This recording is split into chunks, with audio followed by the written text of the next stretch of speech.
Peace and blessings, peace and blessings. Happy Sabbath, happy Sabbath, happy Sabbath, happy Sabbath. Happy Sabbath. Happy Sabbath. All right. Thanks for joining us. This is the Essene Community Church of Christ. My name is Archbishop Shamar. My name is Bishop Tabak. And we're bringing you today's Sabbath report / lesson. This week we're going to be going into the Essene New Year. All right, as it was New Year's for us on Wednesday, sunrise. We came into the Essene New Year and we brought in the Essene Hebrew New Year, starting a new year, calendar year for us. All right, while the world has already celebrated theirs in January. It's funny too because the next day, exactly on that day, when I went out, I felt the sun burn like the back of my neck, and that's where I'm like, you know what? It did change. The sun changed because it's burning my neck now. I felt the heat under my neck, so right at that same period. So, yeah, right in the week it did. The weather did get different, and the sun became closer, right? So I did go out to observe that, and that's the first thing I felt was the heat on the back of the neck, which makes me know it's coming back now. Once the sun got a clear view of you, you're gonna feel it, all right, which you weren't feeling in the winter. All right, but we're gonna get into today how we got to the understanding of when the new year starts for us, the Essene New Year. Also, we're going to go into the calendar, certain understanding on the structure of the calendar and how we got to that. All right, so we have a lesson already on this. It's called Secret of the Times. So if you want a full in-depth lesson, you go to that. But we are going to give a good review today, all right, and go into it a little more. So with that being said, once again, Happy New Year to everybody. Hope everybody grows further in their faith this year, prospers further, all right, and continue doing the things and the wills of the Most High, and that the angel of protection keeps protecting you, that you see another year safely, healthy, and yeah, ready to learn and grow in the wisdom of the Lord. All right, somebody said on there, I felt that too. Yes, so I'm glad you were able to feel that as well. We're going to get into the understanding of the new year, and it's going to give us a little understanding. The first thing we got to understand is why would they want to change the calendar on us and the way the earth operates. And actually we'll go into that. We're going to go and start on with that, on why they would do that. But it's because God made creation and everything in creation as a pattern of things heavenly. So if you don't understand how creation's operating, the calendar, the time, all those things, you're not going to be able to properly observe the ways and the things of the Most High. And you'll be totally in a matrix system, depending on their times, their time changes, what man says, and not able to relate things back to the scriptures. All right, so we're going to go to Isaiah 53:1, and we're going to start from there. Isaiah chapter 53, verse 1. Who has believed our report, and to whom is the arm of the Lord revealed? All right, so who has believed our report, and to whom is the arm of the Lord revealed? We always go into the scripture because who's going to believe the report? All right, because right now the world says the calendar is one thing, but it's another. All right, so even when we're saying that, somebody has to come to their own conclusion to be like, you know what, this is correct with the information that's brought out. All right, and how the Most High operated in the Old Testament. He sent the word of the Lord, which is Christ, onto a chosen vessel. He revealed himself onto that chosen vessel. This usually took place in the night. That chosen vessel was then sent out to declare, thus saith the Most High. All right, oftentimes people understood this and false prophets came about, and they would arise and say, the Most High said to them, thus say. And it's always on the people to come to their conclusion and their understanding with the senses that the Most High instilled in them to come to these conclusions.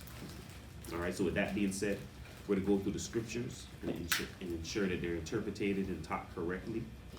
And we're going to start at Psalms 90 and 12. Psalms chapter 90, verse 12.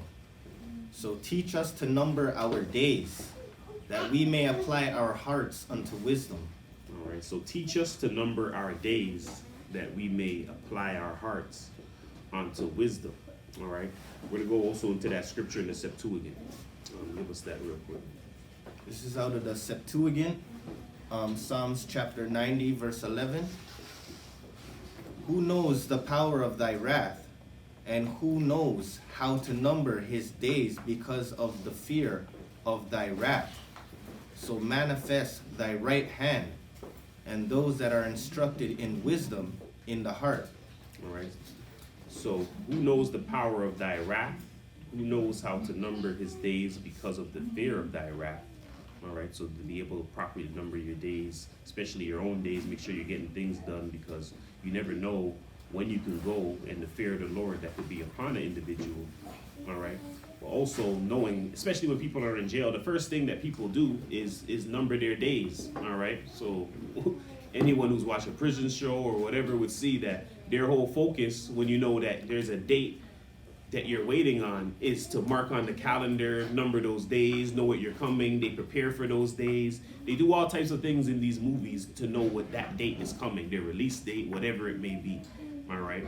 And that's kind of what we're in. We're in our own, per se, prison where we're waiting on the Lord to bring about this rest. All right. And he told us that that day is coming. He told us when these times are coming. All right. And we're to be on watch for these times.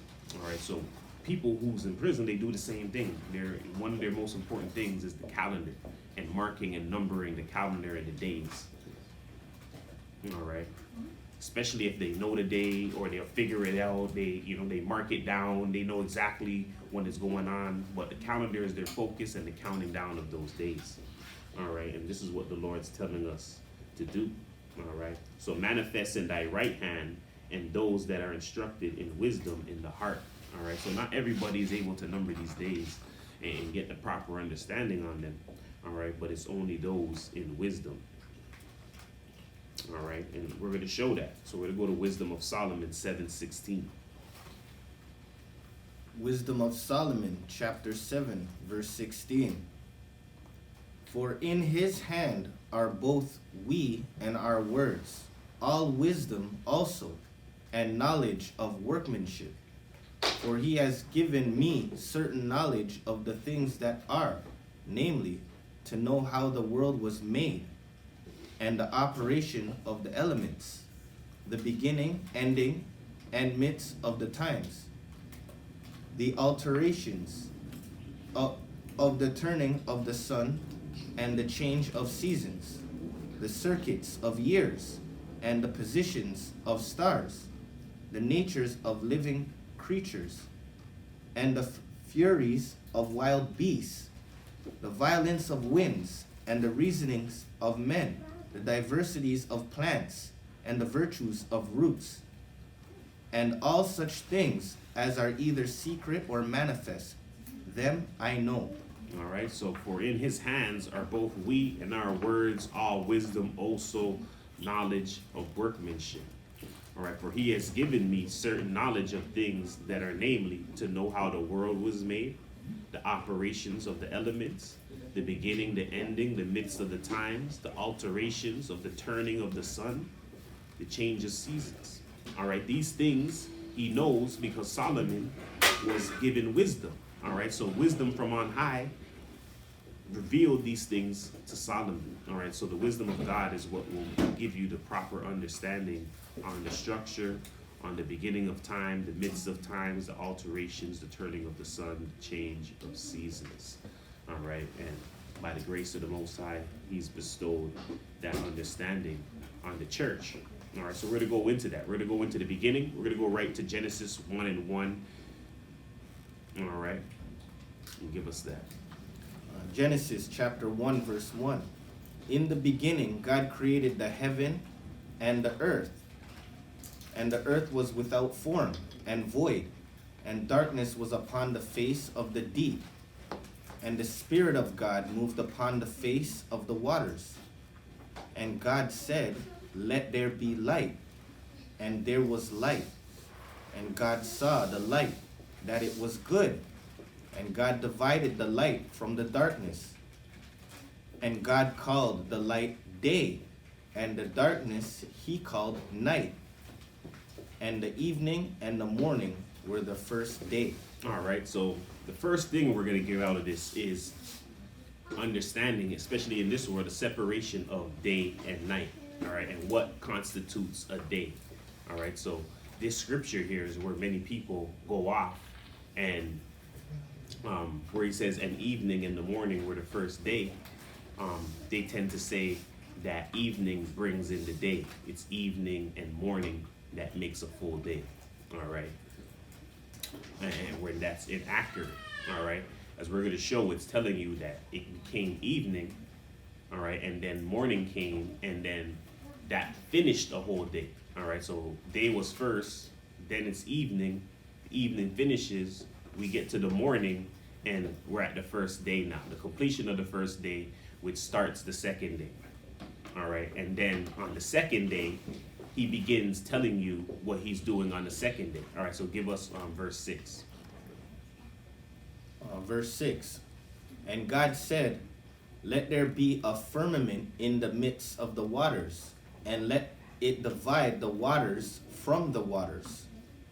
And God made the firmament and divided the waters which were under the firmament from the waters which were above the firmament. And it was so. And God called the firmament heaven. And the evening and the morning were the second day. All right, so then you get the evening again, and then it becomes morning again, and that's the completion of the second day. This is what it's saying. All right, but people have been twisting what the scripture has been saying. They haven't been understanding. All right, they've been saying evening is first and night is first, and then it's morning, and then when that's finished, it's another day, and then you start evening again, which starts the day. All right, when that's not what was happening in the scriptures. All right, God is showing us here, all right, that he starts the day first. He makes things in the day, so he works in the day. All right, and then it becomes evening, and then that day is complete, and then the start of the new day happens at the sunrise, and he's making now new things appear on the earth, which we seen was the waters being divided with the firmament. All right, and then he does that, and then he goes and says it's the evening again, and then the morning, and that's the completion of the second day. So that's what people are understanding, because it says, and the morning were the second day. It should be saying that's the completion of the second day. All right. All right, give us verse 9. Verse 9. And God... Actually start from verse 8. This is Genesis chapter 1, verse 8. And God called the firmament heaven, and the evening and the morning were the second day. All right, it's supposed to say completion of the second day. All right, and then we would have sunrise now. And then at sunrise, he's giving us verse 9. Verse 9. And God said, "Let the waters under the heaven be gathered together unto one place, and let the dry land appear." And it was so. And God called the dry land earth, and the gathering together of the waters he called he seas. And God saw that it was good. All right, so this is daytime here. So I cut the scripture right here because it's going to say the same thing. So we have to understand this is all happening in the daytime. Then he's going to say it's evening, and then he's going to say it's morning. We're at the third day. That was the completion of the third day. All right, and then go into what's happening on the fourth day. All right, so we're getting the separation of day and night just to understand how we deal with the calendar as Essenes, children of light. All right, understanding that these are the days of creation. All right, he was dealing with days, and day is symbolic of light. All right, he's doing these things in light. All right. So in creation week, the emphasis is on the day and the light. So there's no emphasis on the nighttime. All right, so you have to understand that evening brings in night, because he does not amplify night in the creation story. All right, night, you just have to know night comes in with evening. All right, evening brings in night. All right, so there's no amplification of night there, which makes people believe that the evening is what's starting the day. All right, we're going to go to John of Damascus, book 2, chapter 12. It's chapter 7, and we're going to check out what John of Damascus had to say about this same thing on the interpretation of Genesis, the beginning. All right, and this is one of the early church father records. John of Damascus, book 2, chapter 7. Fire is one of the 4 elements, light, and with a greater tendency to ascend than the others. It has the power of burning and also of giving light, and it was made by the Creator on the first day. For the divine scripture says, "And God said, let there be light, and there was light." Fire is not a different thing from what light is, as some maintain. Others again hold that this fire of the universe is above the air and call it ether. In the beginning, then, that is to say, on the first day, God created light, the ornament and glory of the whole visible creation. For take away light, and all things remain in undistinguishable darkness, incapable of displaying their native beauty. And God called the light day, and the darkness he called night. Further, darkness is not any essence but an accident, for it is simply absence of light. The air, indeed, has not light in its essence. It was then this very absence of light from the air that God called darkness, and it is not the essence of air that is darkness, but the absence of light, which clearly is rather an accident than an essence. All right, so he's breaking down, understanding that light was made first in the first thing. All right, and he's giving the breakdown of light, and light being synonymous with fire, and this fire being created in the beginning, and the absence of this fire is the only thing, or this light is the only thing that brings in darkness. All right, and without this light, or take away the light, all things are undistinguishably in darkness. All right, incapable of displaying their beauty. All right, he said God called the light day, but the darkness he called light. All right, further, the darkness is not any essence but an accident. All right, because it's the taking away of light. All right, so continue for us. And indeed, it was not night, but day that was first named, so that day is first, and after that comes night. All right, so repeat that again. And indeed, it was not night, but day that was first named, so that day is first, and after that comes night. All right, and indeed, it was not night, but day that was first named. So God first names day in Genesis. All right, in the beginning chapter. He names day first and then night. All right, going back to it. All right, and he said, let there be light, and there is light. All right, God, And God called the light day, and the darkness he called light. So he gave you the order in what it happened. God called the light day, and the darkness he called night. All right, so he names light day first, and then darkness he calls night. All right, so he does that first. All right, so once again, as John of Damascus is giving testimony, he's saying, once again, indeed, it was not night, but day that was first named.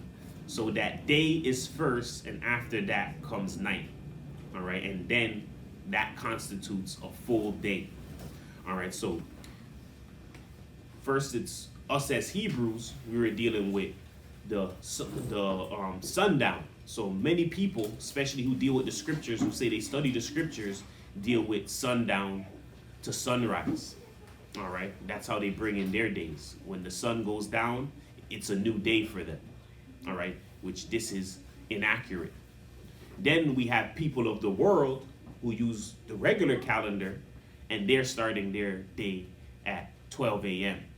All right, which everybody knows, they put it right beside it. At 12 a.m. is what? What's the phrase? 12 a.m. is midnight. All right, middle of the night. So we're having people that's starting their day when night comes in, and then we have majority of the world who's starting their day in the middle of the night. So something is wrong here. All right. Okay. Seems like people are not quite understanding the first page of the Bible. All right. This is starting with Genesis 1:1 and going on down. All right. So they don't understand the first page. The rest of the book is the same darkness for them. All right. So we're going to go to Genesis 7:4, and we're going to show that day and night are always mentioned when reckoning 24 hours. All right. So we have a full day, and then we have a full night, and that constitutes a whole day, or 24 hours is how long it takes to get to the next day. So that's what people are misunderstanding too. So 24 hours is not a day, but 24 hours is how long it takes to get to the next day, because you start the day, that has supposed to have 12 hours, and then you go through night, and then you have to reach to the next day. So 24 hours is really how long it takes to get to the next day. It's not 24 hours in a day. All right, and in the Bible, when you're mentioning fasting or anything like that, it always separates day and night. All right, so we're going to go to Genesis 7:4.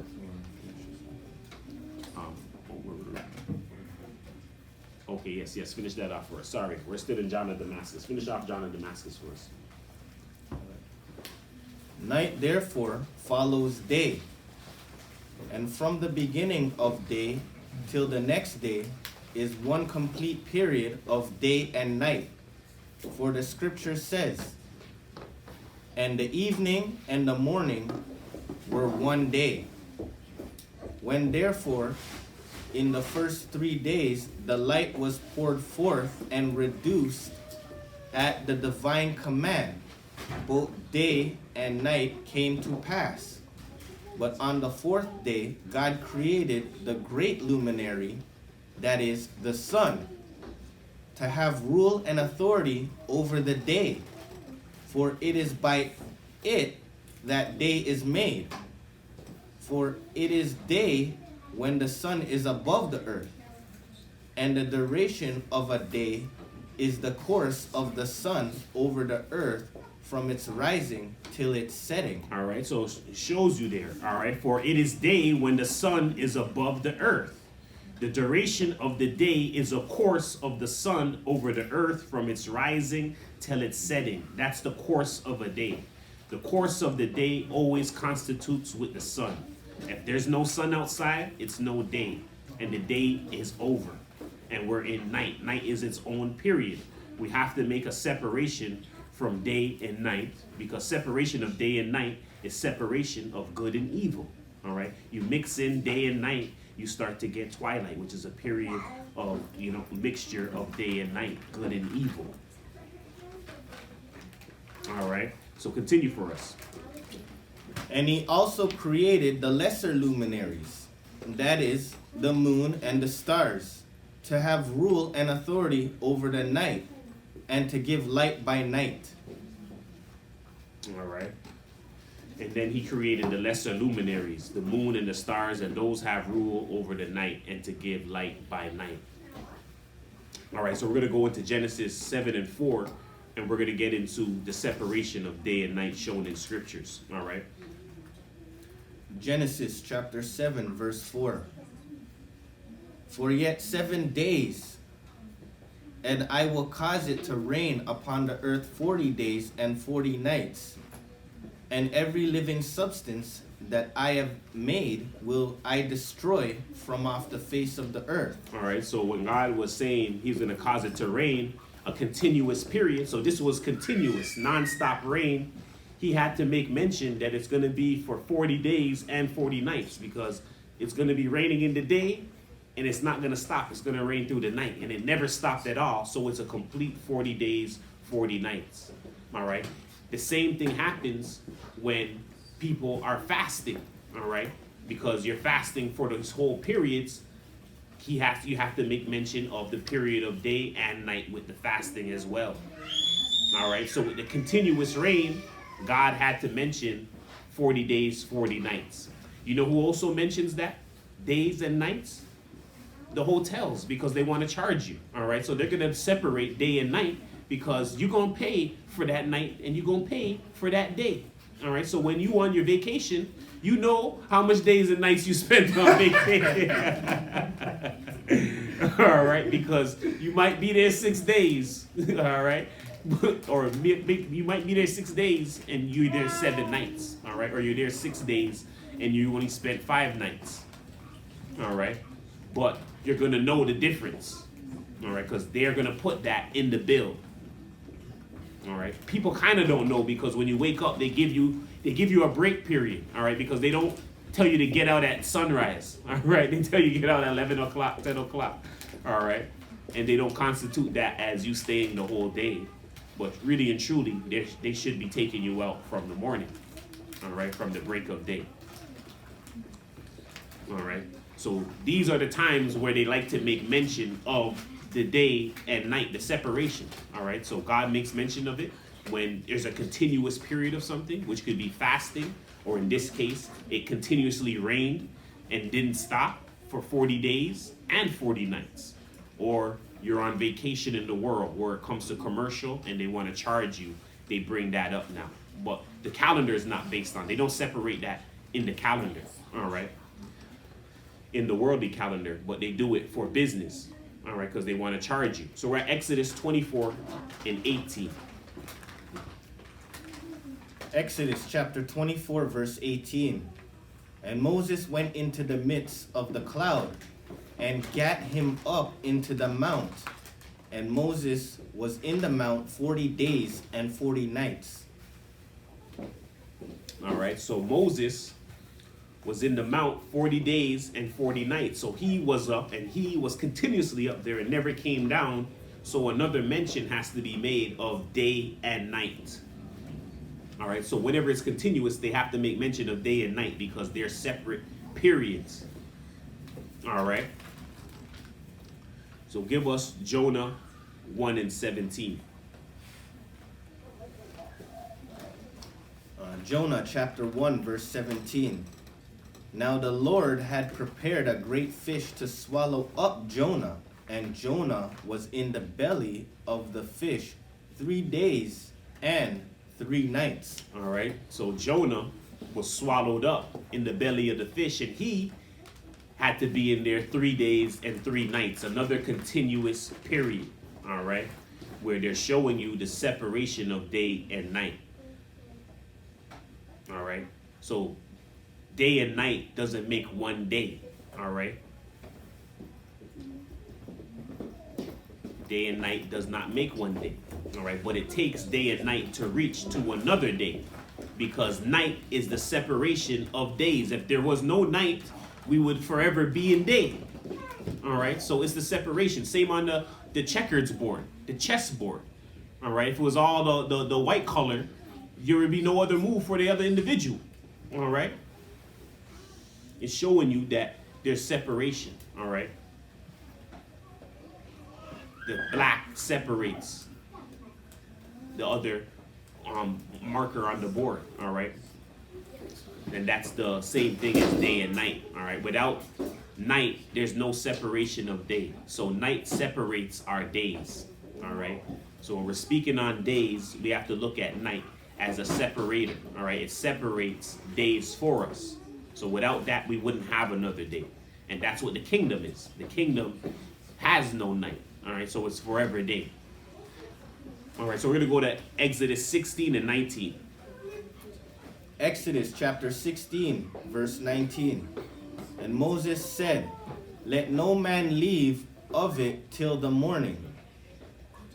Notwithstanding, they hearkened not unto Moses, but some of them left of it until the morning, and it bred worms and stank, and Moses was wroth with them.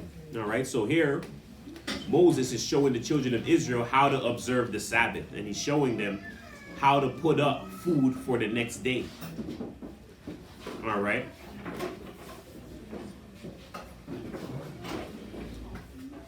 All right, so continue for us. Verse 21. And they gathered it every morning, every man according to his eating. And when the sun waxed hot, it melted.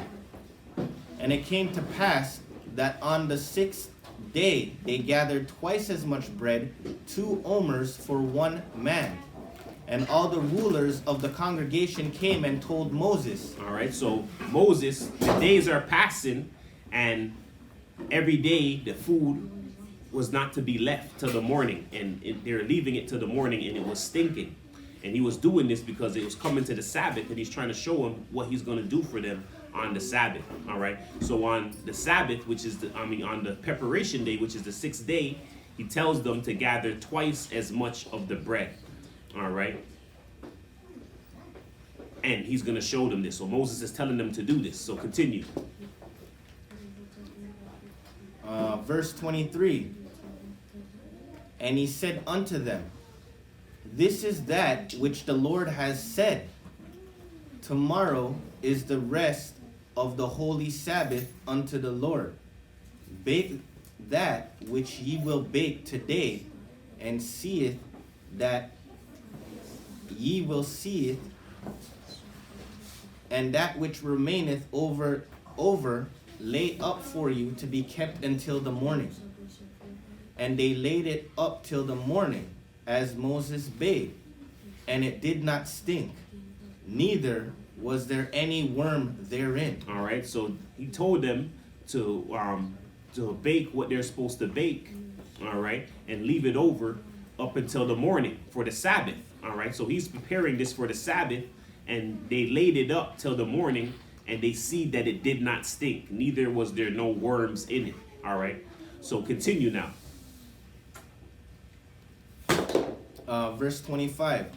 And Moses said, eat that today, for today is a Sabbath unto the Lord. Today ye shall not find it in the field. All right, so this is important because they laid it up until the morning, and they seen that it did not stink, neither was there any worms in there. Now they see Moses. Moses says, eat that today. Once again, morning, bringing in the day.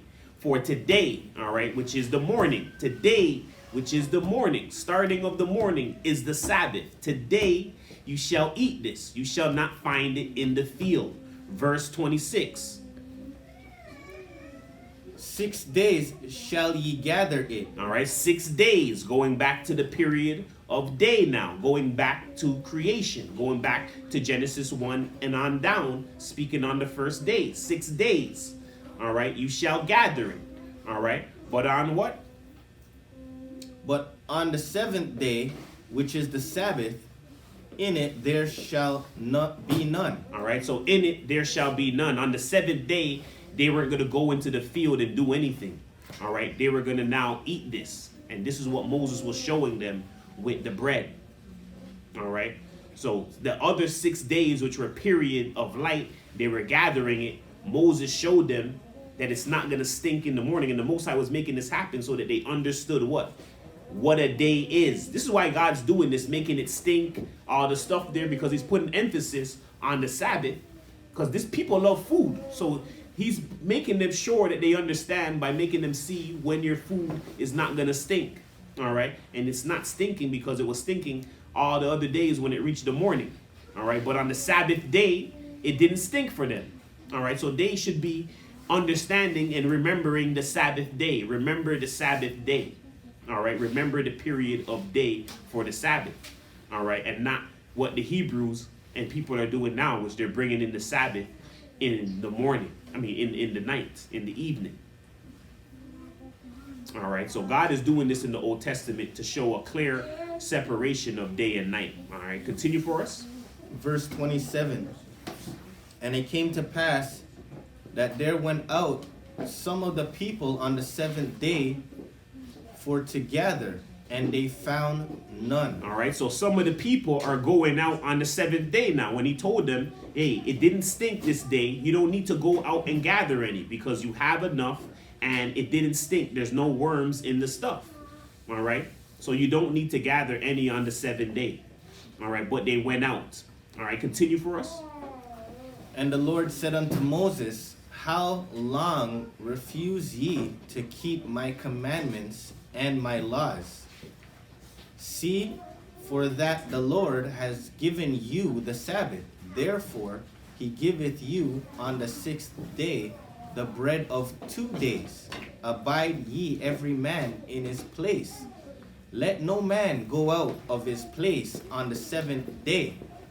So the people rested on the seventh day. All right, so see, he says, the Lord said to Moses, how long they refuse to keep my commandments and my laws. They're doing things on the seventh day when they weren't supposed to go out and gather. They gathered double the amounts, and they seen that it did not stink in the morning on that day, but they still was going out to gather on that day. All right, and he says, see, for that the Lord hath given you the Sabbath, the day, the Sabbath day. He has given you on the sixth day the bread of 2 days. Abide ye every man in the day. All right, on the seventh day in his own house. And so the people rested on the seventh day. All right, so this is a clear connection to Genesis 1 and day and night and the separation, and children of Israel being shown the separation of day and night with the stinking of food.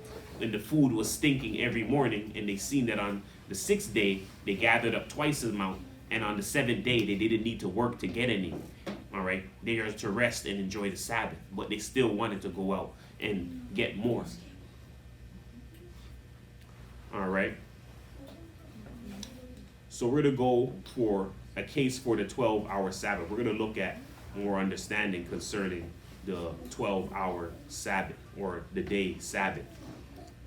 All right, and we're going to go to an excerpt here. A case for the 12-hour Sabbath. In March and April of 1999, Paul R. Finch, who believes the biblical day runs from sunrise to sunrise, had some fascinating things to say on an internet forum. Mr. Finch is the author of the book, The Passover Papers. He addresses the biblical day in his book. Although Mr. Finch believes in a sunrise to sunrise day, he certainly was open to the belief that the day was simply the period of light, as he writes, quote, strictly speaking, the Sabbath day was just that, the Sabbath day. It began at sunrise and ended at sunset. All right, so strictly speaking, all right, as Paul R. Finch was stating in his book, all right, the book is The Passover Papers, all right, he says, strictly speaking, quote unquote, strictly speaking, the Sabbath day was just that, the Sabbath day. It began at sunrise and ended at sunset. All right, continue. The idea that work was restricted for a 24-hour period may be a later assumption. For instance, it is stated by Rabbi Judah ben Bathera,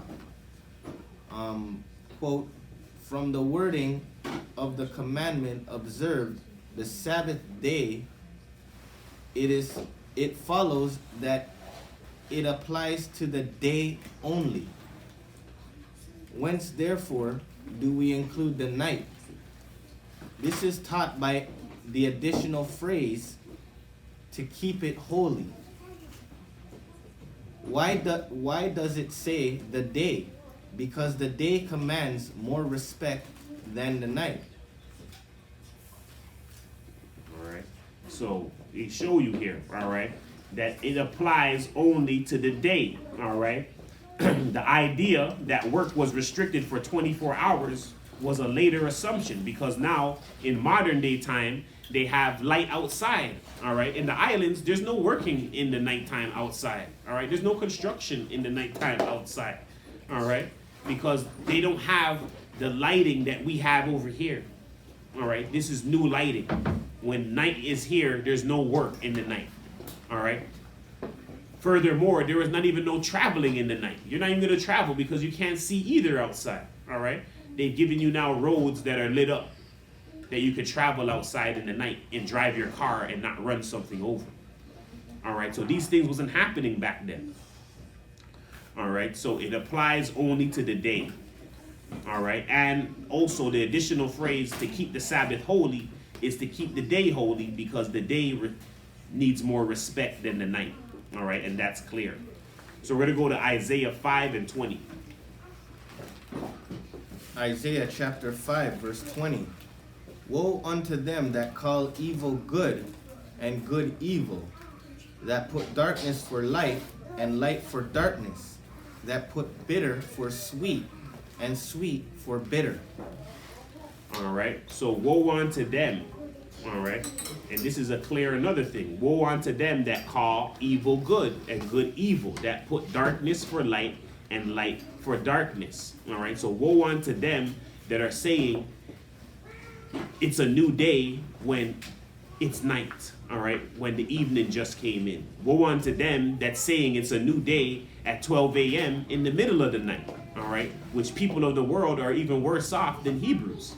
All right, at least they know, hey, when the beginning of night starts, all right, which they still call day, but the people of the world is calling the middle of the night a new day. All right, so their senses is totally gone, which that shows you they're totally in a matrix world. They're not looking at any of the elements of the world. They're looking at the clock that man has given you. All right, so we have to be careful of not separating these things. All right, so having a good calendar that separates these things is important to the Lord. All right, because he separated these things in the beginning with the separation of day and night, light and darkness. All right, we're going to go to Exodus 20 and 8. Exodus chapter 20, verse 8. Remember the Sabbath day to keep it holy. 6 days shalt thou labor and do all thy work. But the seventh day is the Sabbath of the Lord thy God. In it thou shalt not do any work, thou, nor thy son, nor thy daughter, thy manservant, nor thy maidservant, nor thy cattle, nor thy stranger that is within thy gates. For in 6 days the Lord made heaven and earth, the sea, and all that in them is, and rested the seventh day. Wherefore the Lord blessed the Sabbath and hallowed it. All right, so remember the Sabbath day to keep it holy. Remember the Sabbath day. The Sabbath started today at the sunrise. It's going to end when the sun goes down at sunset. Remember the Sabbath day to keep that day period holy. 6 days, all right, so the 6 days of light prior, all right, you shall labor and do your work. But on the sunrise, on the seventh day, there's no work. All right, that was a Sabbath unto the Lord. All right, for the Lord made, in 6 days, the Lord made the heavens and the earth and all that is in them, and rested on the seventh day. All right, wherefore he blessed the Sabbath day and hallowed it. So he blessed that day, period. All right, and we're going to show you that that real Sabbath day is the day coming up, the day of the Lord. That's the day he blessed. All right, as Adam sinned in the 6th day and God never got to rest. All right. So we're going to go on tracking the 7th day. So some people might be like, okay, the weekday is off. We can't deal with the week. We can't follow the calendar because how do I know today that we're calling the Sabbath is the Sabbath day? All right. So we're going to show that the weekday going back in history has never changed. All right. The weekday has never changed and it's always been here. All right. So in all nations, in indigenous places, in Mayan calendar, in whatever you want to go, the weekday was always secured and people was always on the same weekday. All right. And this is well known all throughout history. All right. And we're going to go to that. So tracking the 7th day of the week. So we're going to go into this article on tracking the 7th day of the week.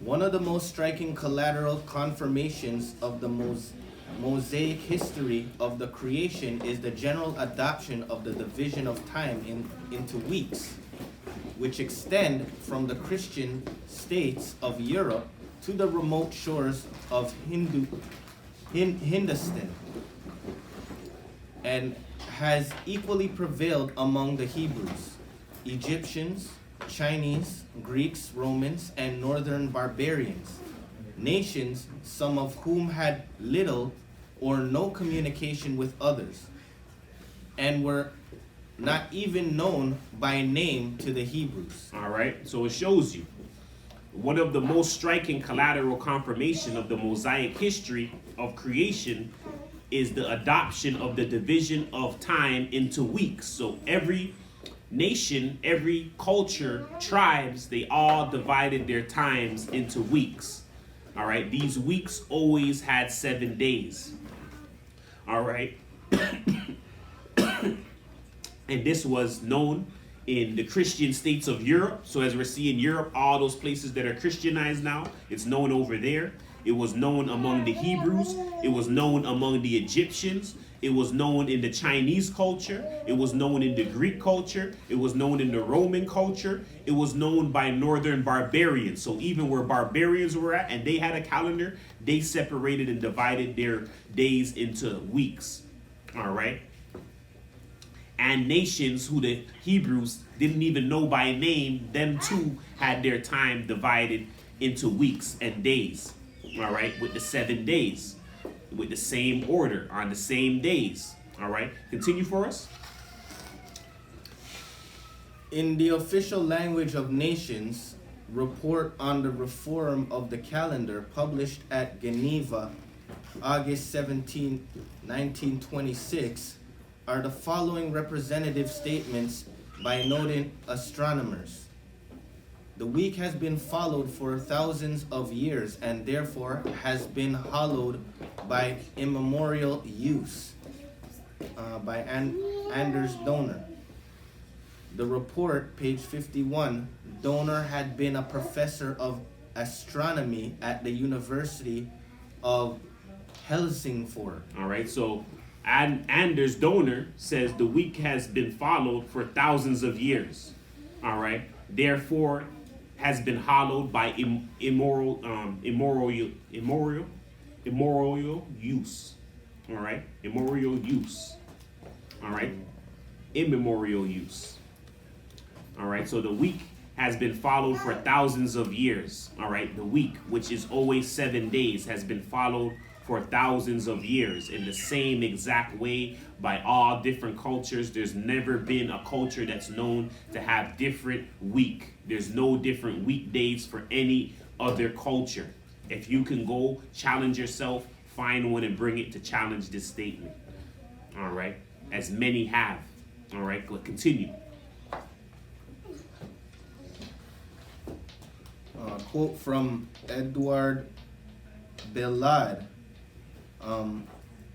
I have always hesitated to suggest breaking the continuity of the week, which without a doubt is the most ancient scientific institution bequeathed to us by antiquity. All right, so Edward Bellad, all right, says he's always hesitated to suggest breaking the continuity of the week, which is without a doubt the most ancient scientific institution bequeathed to us by antiquity. All right, it's the most ancient scientific institution. Why is it the most ancient scientific institution? Because that's what starts off at Genesis, all right, in the first chapter. All right, Genesis 1. All right, so it's been here from that beginning, and that's known in science, in history, in studies. All right, continue for us. Belad, or Edouard Belad, was director of the Pris Observatory. As to question 1, I can only state that in connection with the proposed simplification of the calendar, we have had occasion to investigate the results of the works of specialists in chronology, and we have never found one of them that has ever had the slightest doubt of the continuity of the weekly cycle since long before the Christian era. As to question 2, there has been no change in our calendar in past centuries that has affected in any way the cycle of the week. Quoted by James Robertson, personal letter dated March 12th of 1932. Dr. Robinson was director of the American Ephemeris Navy Department, U.S. Naval Observatory, Washington, D.C. Another quote here by F.W. Dyson. Dr. Dyson was Astronomer Royal, Royal Observatory, Greenwich, London. He quotes, "As far as I know, in the various changes of the calendar, there has been no change in the 7-day rota of the week, which has come down from very early times." All right, so going through this, all right, historians, people who study these things have noted many times there has been no change to the week, that all cultures divided their days and their calendar into the weekdays, and they were on the same days of the week. All right, we're going to go to Exodus 31 and 12 to show that the Sabbath is a sign, all right, and why it's a sign. All right, so we're going to go to Exodus 31 and 12. Exodus chapter 31, verse 12. "And the Lord spake unto Moses, saying, Speak thou also unto the children of Israel, saying, Verily my Sabbaths ye shall keep, for it is a sign between me and you throughout your generations, that ye may know that I am the Lord, that does sanctify you." All right, so he says, speak unto the children of Israel and say, verily my Sabbaths you shall keep, for it is a sign between me and you throughout our generations. It is a sign between me and you throughout our generations. It is a sign between me and you throughout our generations. And I'm going to expound on the comparison I made to people being in jail. All right, but give us the definition of sign. Definition of sign, Strong's number H226, Hebrew word oath or oath, probably from H225, in the same sense of appearing, a signal, literally or figuratively, as a flag, beacon, monument, omen, prodigy, evidence, etc. Mark, miracle, sign, ensign, token. All right, so a mark, a signal, a monument, evidence. All right, it is a sign between us and God.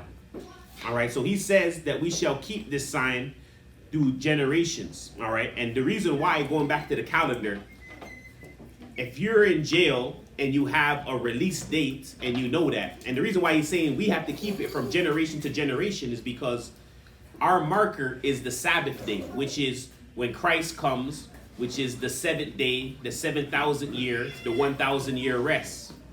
We're not going to be here. Many people at those times, we're never going to see that. All right.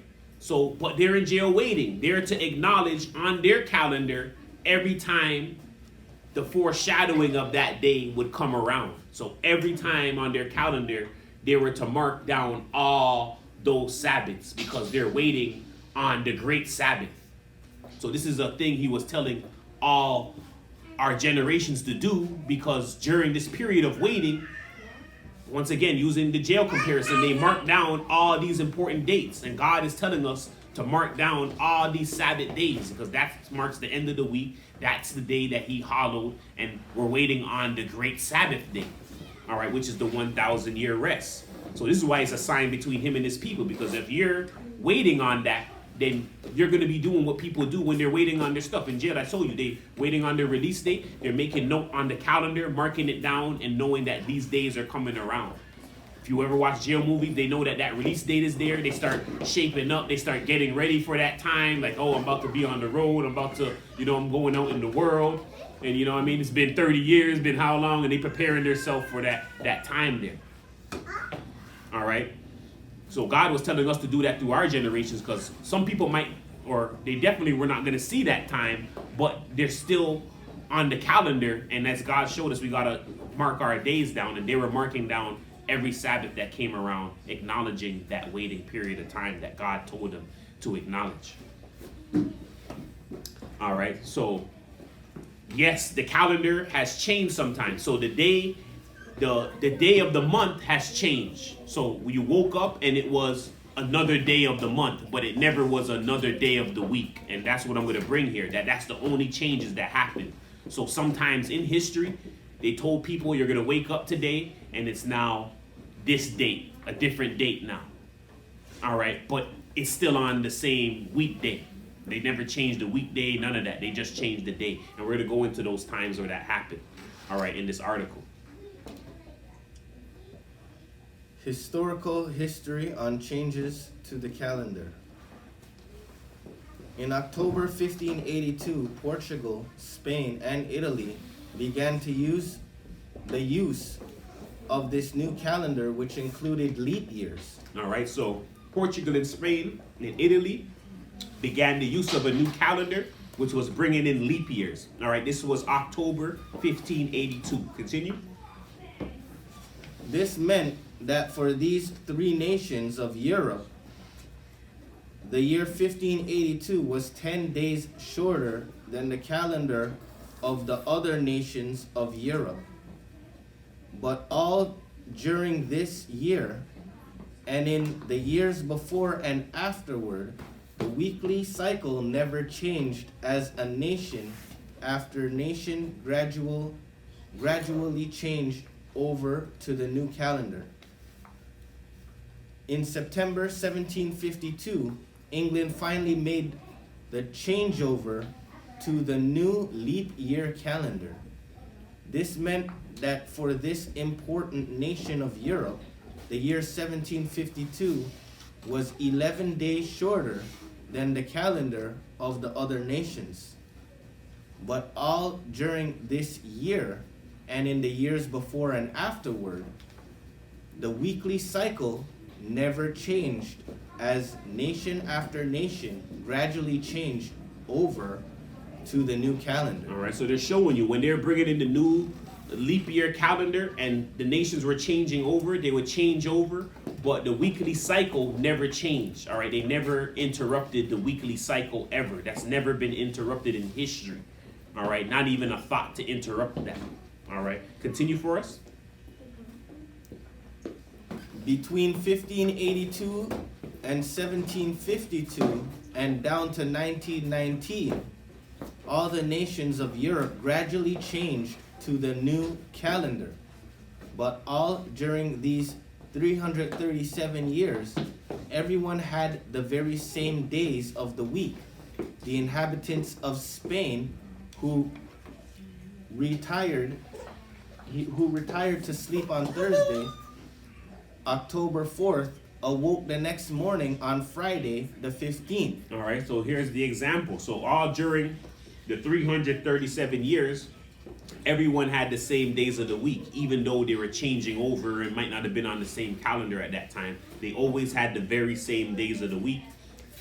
on Thursday, October 4th, all right,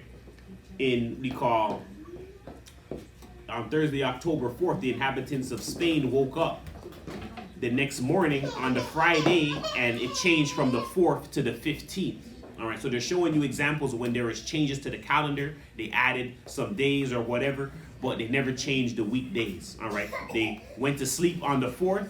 They went to sleep on Thursday the 4th, October Thursday the 4th, and they woke up Friday, and it was October the 15th, but it was still Friday. All right, so they're never changing the structure of the weekday in whatever they were doing. All right, continue. Some nations began the use of the new calendar at once. This included Spain, Portugal, and Italy. Part of Germany made the changeover in 1583, and the rest of the nation waited until 1700. About that time, the Netherlands, Sweden, and Denmark also accepted it. And then finally, in 1752, England and the American colonies made the changeover. But all during those years, with mixed up calendars, everyone was on the same weekly cycle. For as you will see from the calendars we have included, the weekly cycle was not changed. By the time England made the changeover to the new calendar, 11 days had to be changed instead of 10. Wednesday, September 2nd was followed by Thursday, September 14th. All right, so again, Wednesday, September 2nd, and they woke up, it was Thursday, September 14th. This is the only things they did when they were making changes to the calendar. They never troubled the structure of the weekday. All right, continue for us. Russia and Greece continued to use the old style calendar, the Julian calendar, for over 150 more years. Finally, in 1917, Turkey, 1918, Russia, 1919, Siberia, and 1923, Greece, the last modern nations, had adopted it. 341 years had elapsed since the changeover began. For 337 years, the calendars of Europe were all mixed up, and the dates of the months varied from country to country. All right, so for 337 years, the calendars of Europe were all mixed up. The dates and months varied. People were on different months and different dates, but their days of the week were always the same. All right, and finally they got the unity where all of them changed over and they had the one calendar. All right, but continue. But all during that time, the days of the week were alike, for they had not changed. When it was Monday in Russia, it was Monday in Germany, England, and Italy, although they were all living under different calendars.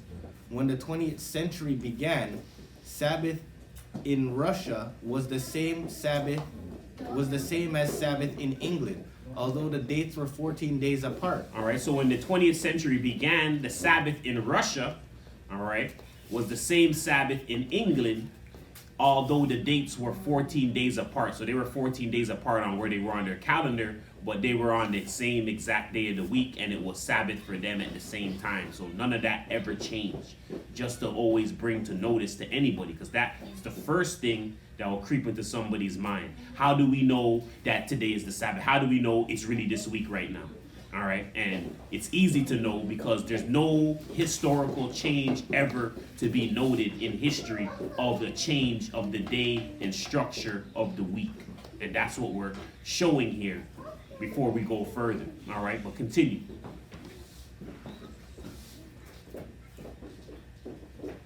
The Encyclopedia Britannica calls it the unalterable uniformity of the week, for the weekly cycle has never been affected by calendar changes. All right, so it's called the Encyclopedia of Britannica. So once again, this Encyclopedia of Britannica calls the week the unalterable uniformity of the week. For the weekly cycle has never been affected by calendar changes. All right, it's never been affected. This is the Most High showing his power and the structure of his creation week and his weekday structure. It's never been changed, not even by a barbarian. All right, so that shows a lot. All right, continue. And because of this, the 7-day week given by God to mankind at the creation of the world has never been touched by the calendar changes down through the centuries. All right, so the 7-day week given by God to mankind in creation of the world has never been touched by the calendar changes down through the centuries. So we know that Wednesday that just passed was really Wednesday, the 4th day. It was really the new year on that day. All right. Today is really the Sabbath. They didn't wake up and they shuffled everything and now we're mixed up. We don't know what day is what. It's always kept the same period of time. They've always marked these days and these time periods. All right. So we're confident in saying today is the Sabbath day. All right. So that's the structure of the week. That's the weekday. All right. So I wanted to make note of some things before we go on to the next part. All right. That this is all making note of creation week. Creation week, God is making emphasis on the 6 days of creation. All right. Because he worked and he created in those 6 days. But there is also days of night in those periods as well. All right. Which he marked off by saying, then it was evening. Then it was morning. That whole period was there. That was night.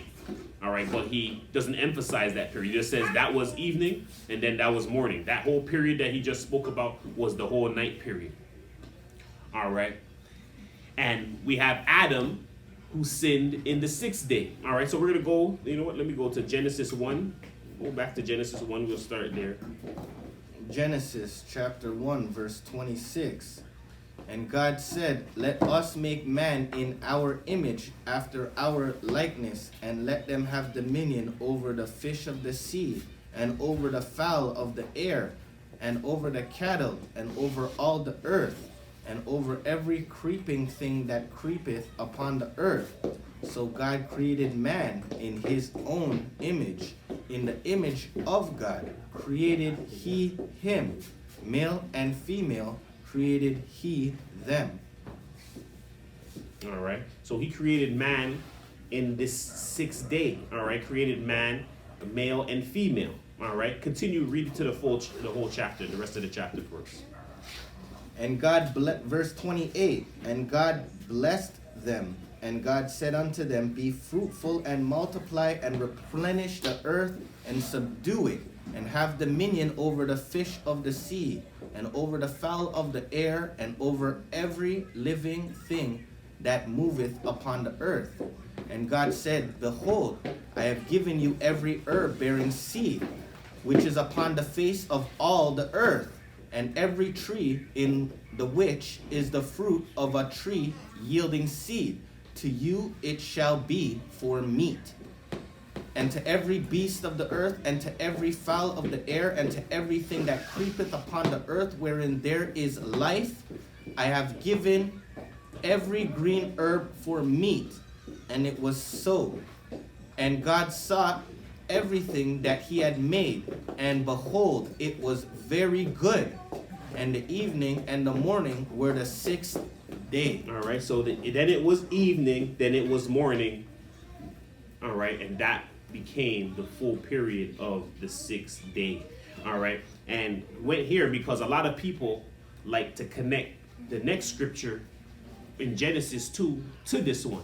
All right, and we're going to show you that God didn't rest in that time. All right, I'm not going to really show you, but just make emphasis of it that God didn't rest on the 7th day in the beginning of creation. All right, that he's speaking about the future rest of Christ. All right, that when that work is finished. All right, and that's because Adam sinned in the 6th day. So Adam sinned in the 6th day. All right, so Adam sinned in the 6th day, and God was not able to rest. All right, Adam died in that day. All right, so Adam died in the 6th day, because he said, in that day you shall surely die. And Adam lived, how long did Adam live till? 930 years.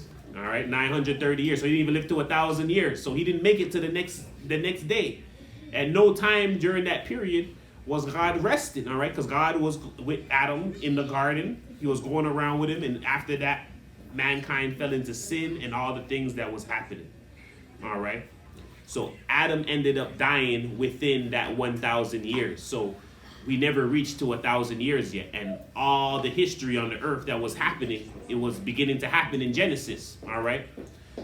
So what people don't understand, and we're trying to get a calculation on the time period that we're in, is that the weekday is synonymous with our calendar in this, that God was showing us creation week, and it was supposed to, Adam was made in the 6th day, it was supposed to go into 7th day, and then creation starts over in a new creation week, all right?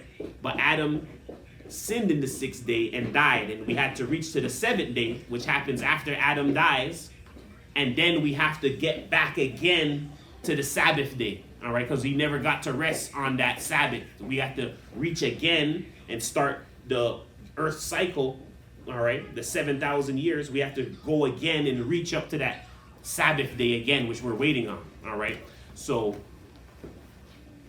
let me go to it, all right? So Christ told him that he will come for him in 5.5 days. That's in the book of Adam and Eve. All right, so we're just referencing this because you could go to the Secret of Times and get the full understanding. But Christ told Adam that he will come for him in 5.5 days, which is 5,500 years. All right, so Christ was going to come, die, resurrect in 5.5 days for Adam. That's 5,500 years. All right. So just to make sure no one's losing me here. So we're on the creation calendar. Adam is made on the 6th day. Adam sins on the 6th day. Adam dies in the 6th day. We're going to have another 1,000 years, all right? That's going to continue on before we reach the new cycle of the creation week, all right? So Christ is really going to come in after 4.5 days. So it's going to be 4.5 days on the new creation week cycle, all right? Which would be after Wednesday, and what do you call it? Would be going into Thursday. So half of the day in Thursday, all right? So the day period in Thursday, all right? That's when Christ died and resurrected. All right, so that would have been in the year 4,500, all right? So if we're to add up 4,500 and give us, what year are we in? They say it's 2022, so add that up.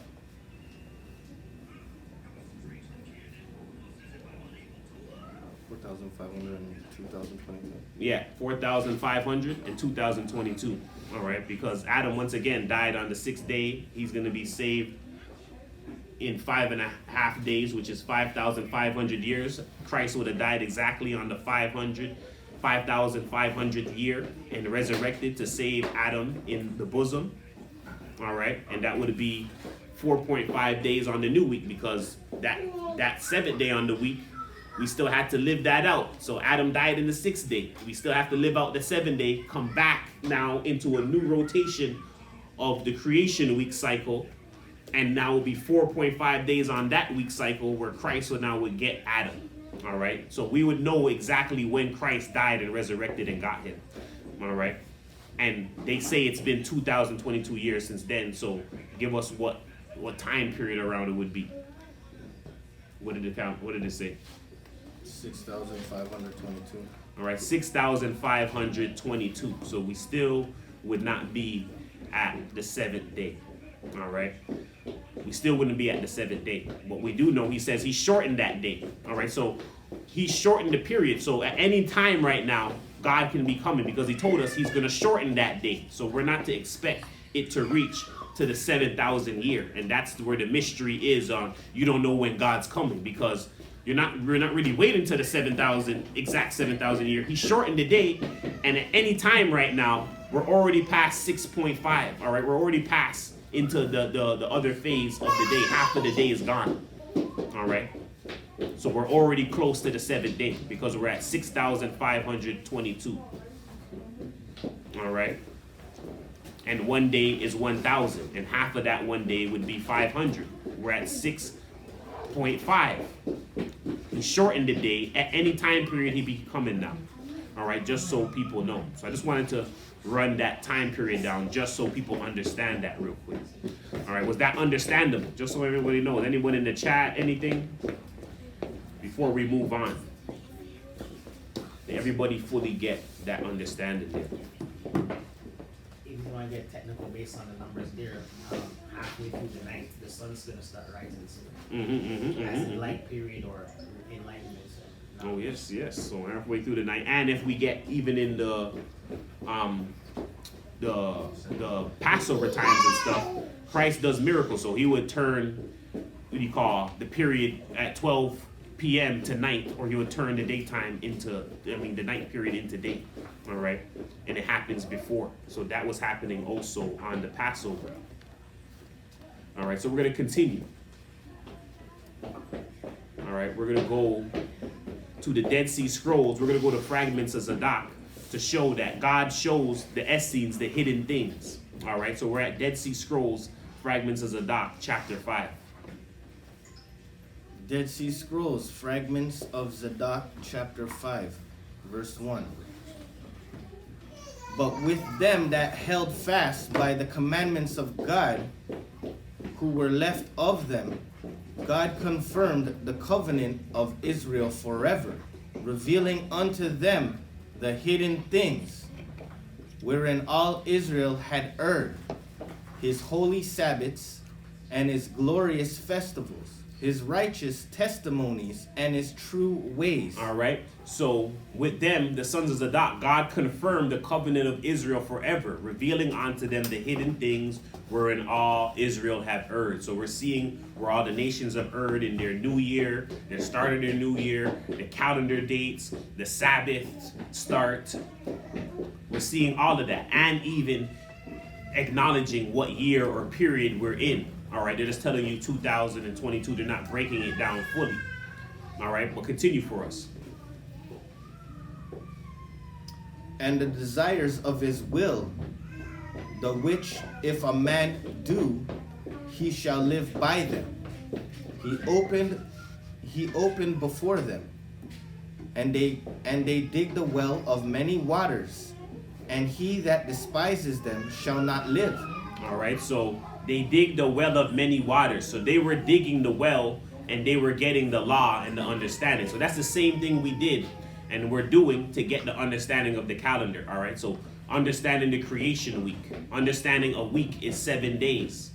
All right, understanding that Adam was made in the 6th day, understanding that Adam sinned in that day, understanding that Adam died in that day, understanding once again creation week.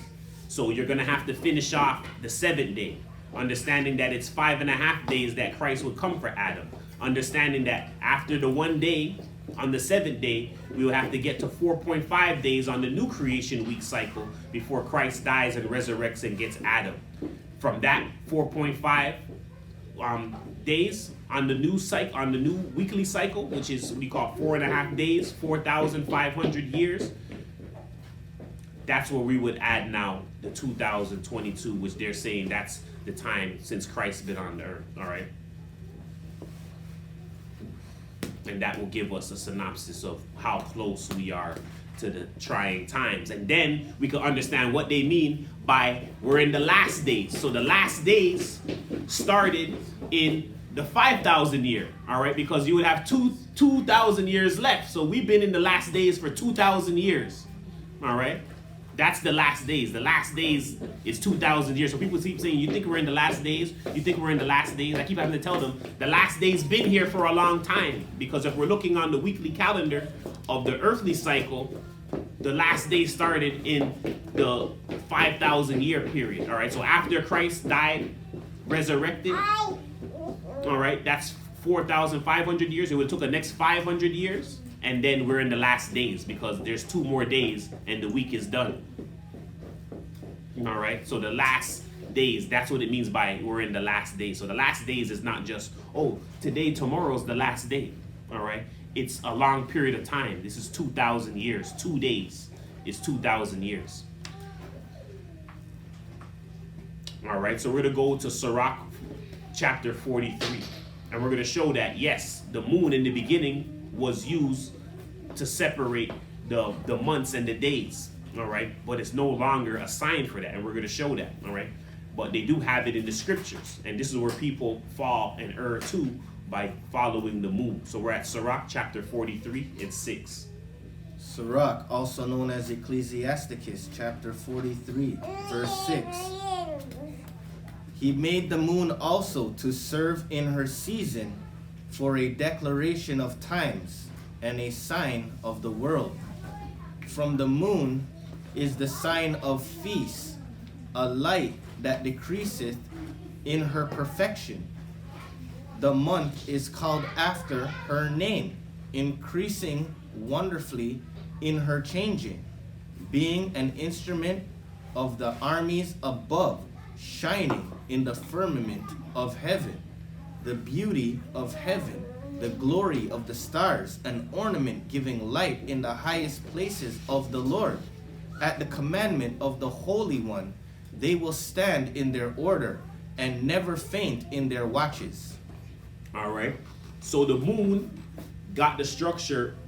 The moon was given the structure of separation of days into months. All right. And the moon, the month got its name from the moon. All right. So when we have the 30 days, 30 days, 30 days, the moon was given that division of those days in the beginning. All right. But we're going to see that the moon didn't keep that. All right. The moon went off from that, but its name and the division of those days is still understood to be known as a month. But if you follow the moon, you won't have proper calculation on those 30 days that constitute a full month, because the moon doesn't keep the 30 days anymore. All right. We're going to go into why it doesn't keep the 30 days. All right. But we're going to show first that in Jubilees, it shows us that the sun is also a sign. So there's two signs. So not only was the moon a sign for festivals, the sun was as well too. But emphasis was made on the moon because the moon made up the division of the days into months. All right. But the sun followed the same thing. And we're going to show that. So we're at Jubilees 2 and 8. Book of Jubilees, chapter 2, verse 8. And on the fourth day he created the sun and the moon and the stars, and set them in the firmament of the heaven, to give light upon all the earth, and to rule over the day and the night, and divided the light from the darkness. And God appointed the sun to be a great sign on the earth, for days and for Sabbaths and for months and for feasts and for years and for Sabbaths of years and for jubilees and for all seasons of the years. All right, so God appointed the sun to be a great sign on the earth for days, for Sabbaths, for months, for feasts, for years, for Sabbath of years, jubilees, all seasons of years. But the difference between this one and the other one is that he never called the month after the sun. All right, he called the month after the moon. All right, and the month is the separation of days into months, and those are the 30-day periods. So he gave that to the moon, but the sun still was a sign for all of those things. It just never was named. It just never got the period of the division of days. It was never named after that. That was given to the moon. And that's where we have a month, and everybody knows what a month is. We all know what a weekday is, what days is. When someone says a month, they're talking about a whole calendar breakdown, all right? The 12 periods of time, all right? That's what they call a month. That was given to the moon, but the moon went off from that, all right? So we're going to go to the moon going off. We're going to go to the Genesis chapter 1 out the Targum Aramaic Bible, all right? So we're going to go to the Targum version of the Bible, and we're going to read Genesis chapter 1. And in here, this is why they take away these things. And here it gives us a little more understanding on what happened in the beginning with the making of the sun and the moon. All right, continue for us. Genesis chapter 1 out of the Targum version Bible. And the Lord said, let there be lights in the expanse of the heavens, to distinguish between the day and the night, and let them be for signs and for festival times, and for the numbering by them the account of days, and for the sanctifying of the beginning of months. And and the beginning of years, the passing away of months, and the passing away of years, the revolution of the sun, the birth of the moon, and the revolvings of seasons. And let them be for signs and for seasons and for the sanctifying by them of the beginning of months and years. And let them be for luminaries in the expanse of the heavens to give light upon the earth. And it was so.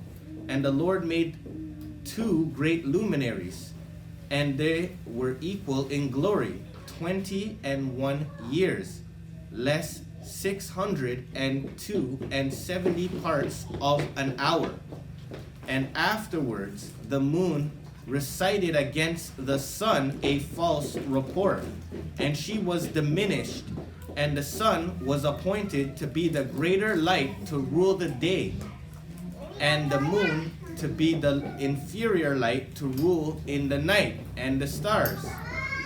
And the Lord ordained them unto their offices in the expanse of the heavens, to give forth light upon the earth, and to minister by day and by night, to distinguish between the light of the day and the darkness of the night. All right. So it shows here, all right, that God made 2 great luminaries, all right, and they were equal in glory, 21 years. All right. So once again, they were made in the 4th day, and one day is 1,000 years, and only 21 days in that day were they doing the thing that they were supposed to do. All right. After 21 days, the moon went off, and she was diminished, and the sun was appointed to be the greater light to rule the day, and the moon was inferior light to rule the night, and the stars. So people have to get this, because they have to understand, when God made the sun and the moon, he made that in the 4th day. That's a whole 1,000 years of them operating before you reach the next day where he's starting to make new things. All right, it's not one day like over here. All right. All right, so in that one day, only 21 days out of that 1,000 years was the sun and the moon operating together on how they were supposed to. The moon quickly went off. All right. The moon recited against the sun a false report. She was diminished, and the sun was appointed to be the greater light to rule the day, and the moon inferior light to rule the night, and the stars. All right. And this is also synonymous with the woman falling. So man being there and the woman falling. All right. So the moon falling is synonymous with Eve falling. All right. Going again with the creation giving us the story. All right. But continue. And the Lord beheld that it was good, and it was evening, and it was morning, day the 4th. Eventually, the moon fell off because of its course, and the sun remained in the same course as the moon, except doing its duties at night. All right, so eventually the moon fell off its course, and the sun remained in the same course. So the sun remained in that course that it was with the moon, but the moon had the month named after her, but then she fell, so she's no longer keeping the months. So now mankind was to watch for the sun in keeping the months and the days and all of that. And this is only wisdom can tell you this, because this is why people are still following the moon, because they don't have the advanced understanding on this. All right, that's shown, as we've seen, to those who have wisdom, shown in the fragments of Zadok, that's shown to the Essenes and keeping the calendar. All right, it's shown to men of wisdom and understanding. All right, so we're going to go to the legend of the Jews, and we're going to go to the 4th day, and it's going to show us the same thing on the 4th day here. The legend of the Jews, the 4th day. The 4th day of creation produced the sun, the moon, and the stars. These heavenly spheres were not actually fashioned on this day. They were created on the 1st day and merely were assigned their places in the heavens on the 4th. At first, the sun and the moon enjoyed equal powers and prerogative. All right? So at first, the sun and the moon enjoyed equal powers and prerogative. So the sun and the moon was equal. And this is the same with what are we going against? Man and woman, all right? Man and woman was created to be equal side by side with each other. All right, what happened with woman? Eve fell, and then she was placed under the man, all right? And the man became the superior. This is the same thing that happened with the sun and the moon. All right, so we're going to go to what prerogative is. So give us the definition of prerogative. Just to add to that, you see right now where women, some of them still feel like they're equal. Not to say that they're not, because it was like that in the beginning, but this is why right now you'll sometimes see the moon out in the daytime.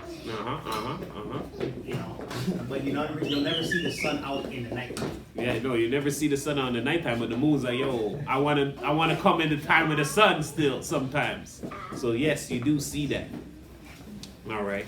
So yes, the sun and the moon were equal in the beginning, but the moon fell. Man and woman was equal in the beginning, but woman fell.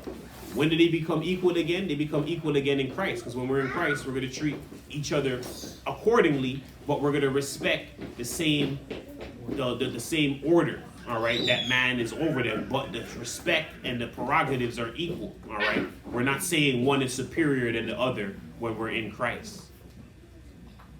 Yeah, and the two become one. All right, so two become one, and to become one, and the two becoming one, they're halves. All right, and they make a whole. All right, so they're equal. All right, so yes, so we got a little understand. We're gonna go to the Enoch chapter 72, and we're just gonna see the equinox in there mentioned, and as well the mentioning of following the course of the sun. And this is even in the book of Enoch. So we're at Enoch chapter 72. Book of Enoch chapter 72, verse 32. On that day, the night decreases and amounts to 9 parts, and the day to 9 parts, and the night is equal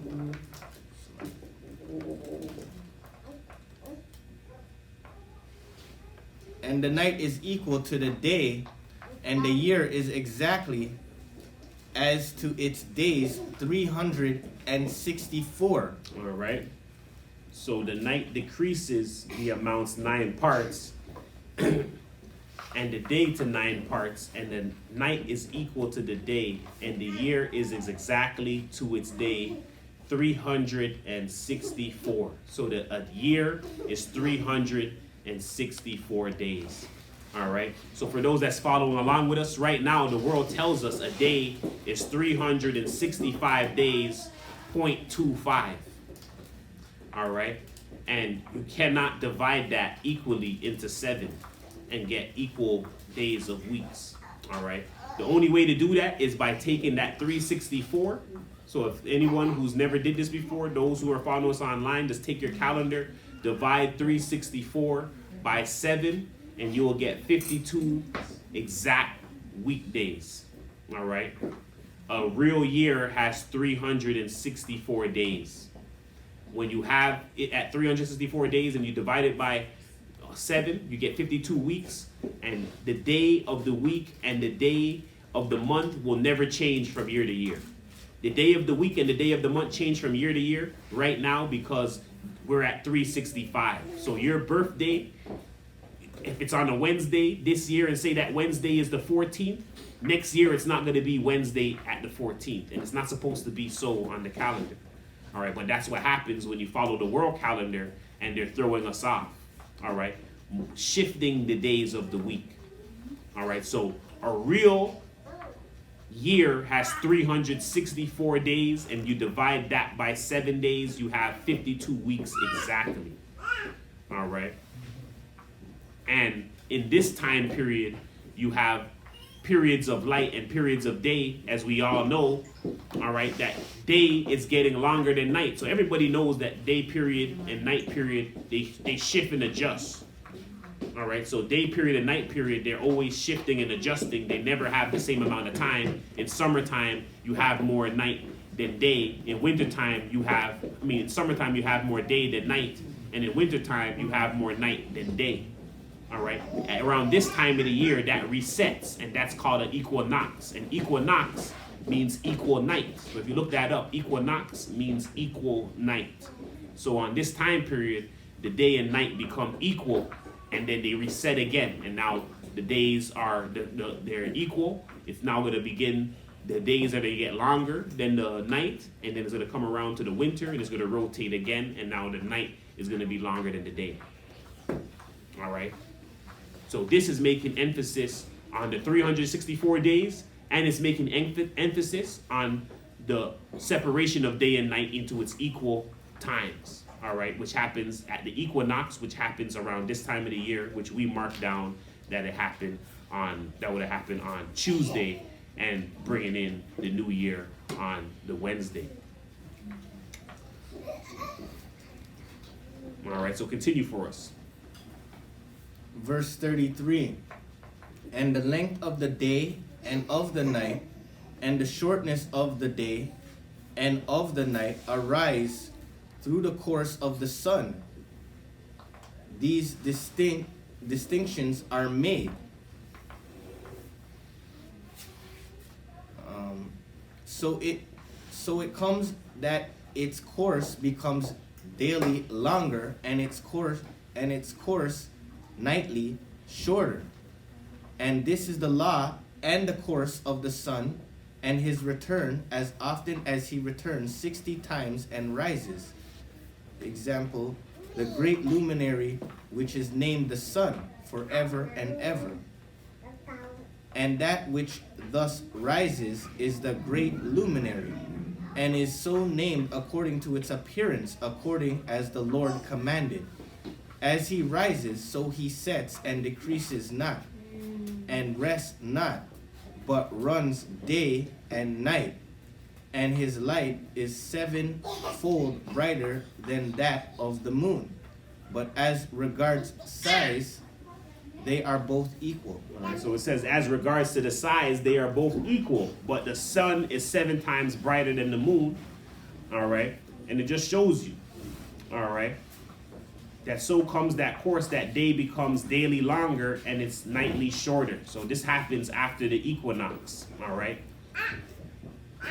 And that great luminary, which is named the sun forever and ever, all right?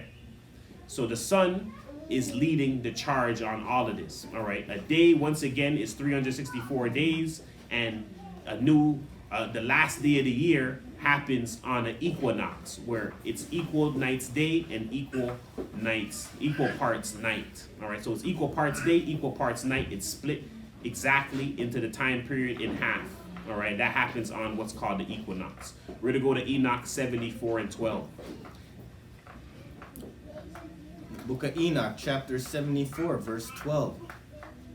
And the sun and the stars bring in all the years exactly, so that they do not advance or delay their position by a single day unto eternity, but complete the years with perfect justice in 364 days. All right, and the sun and the stars, once again, the sun and the stars. The sun and the stars bring in all the years exactly, so that they do not advance or delay their position by a single day unto eternity.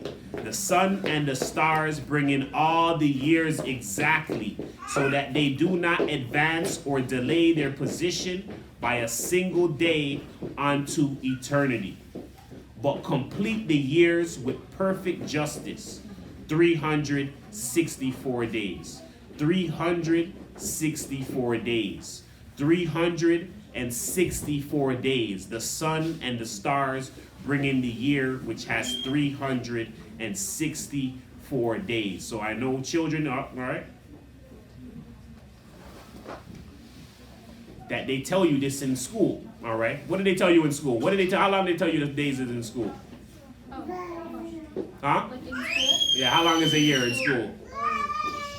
Yeah, the school year. It ends up in June. No, how long is a year, did they tell you in school? How much days is in a year? 365. 365, all right? 365 and a quarter. And a quarter. Quarter? What's the word? For the 4 years to leap up to a full day. Yeah. So Add that's up to what a they full get. day for a leap year. Yeah.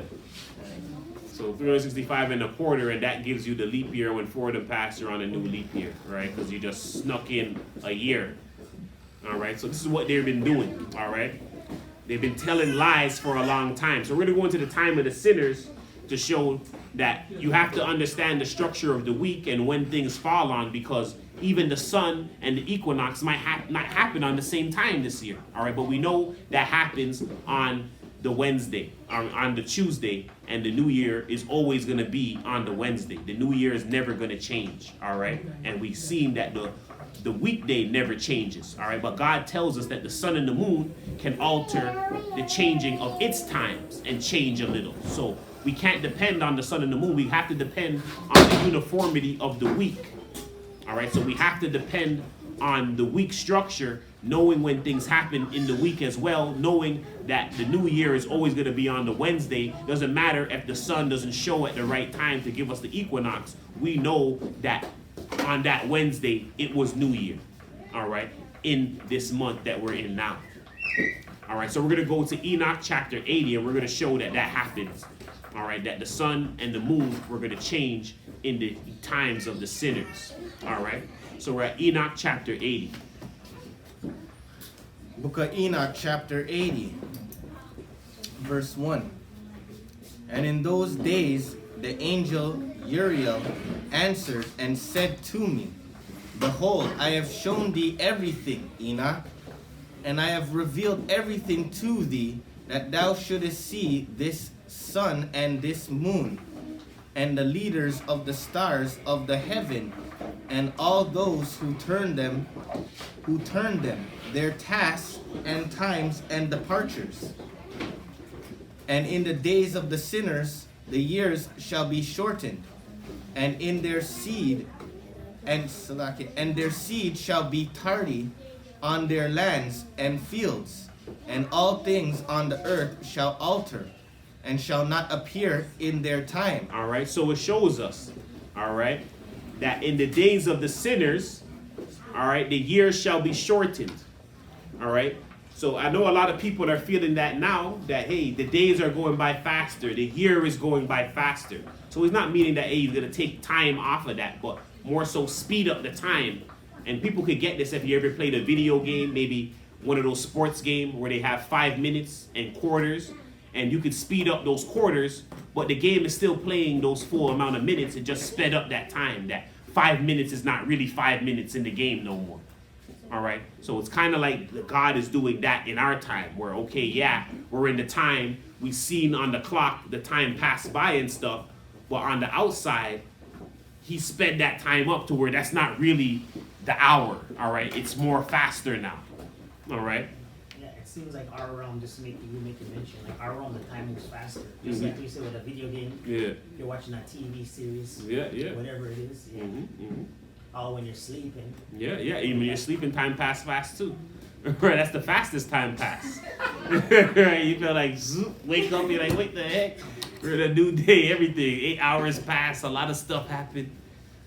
All right. And all things on the earth shall alter, and shall not appear in their time.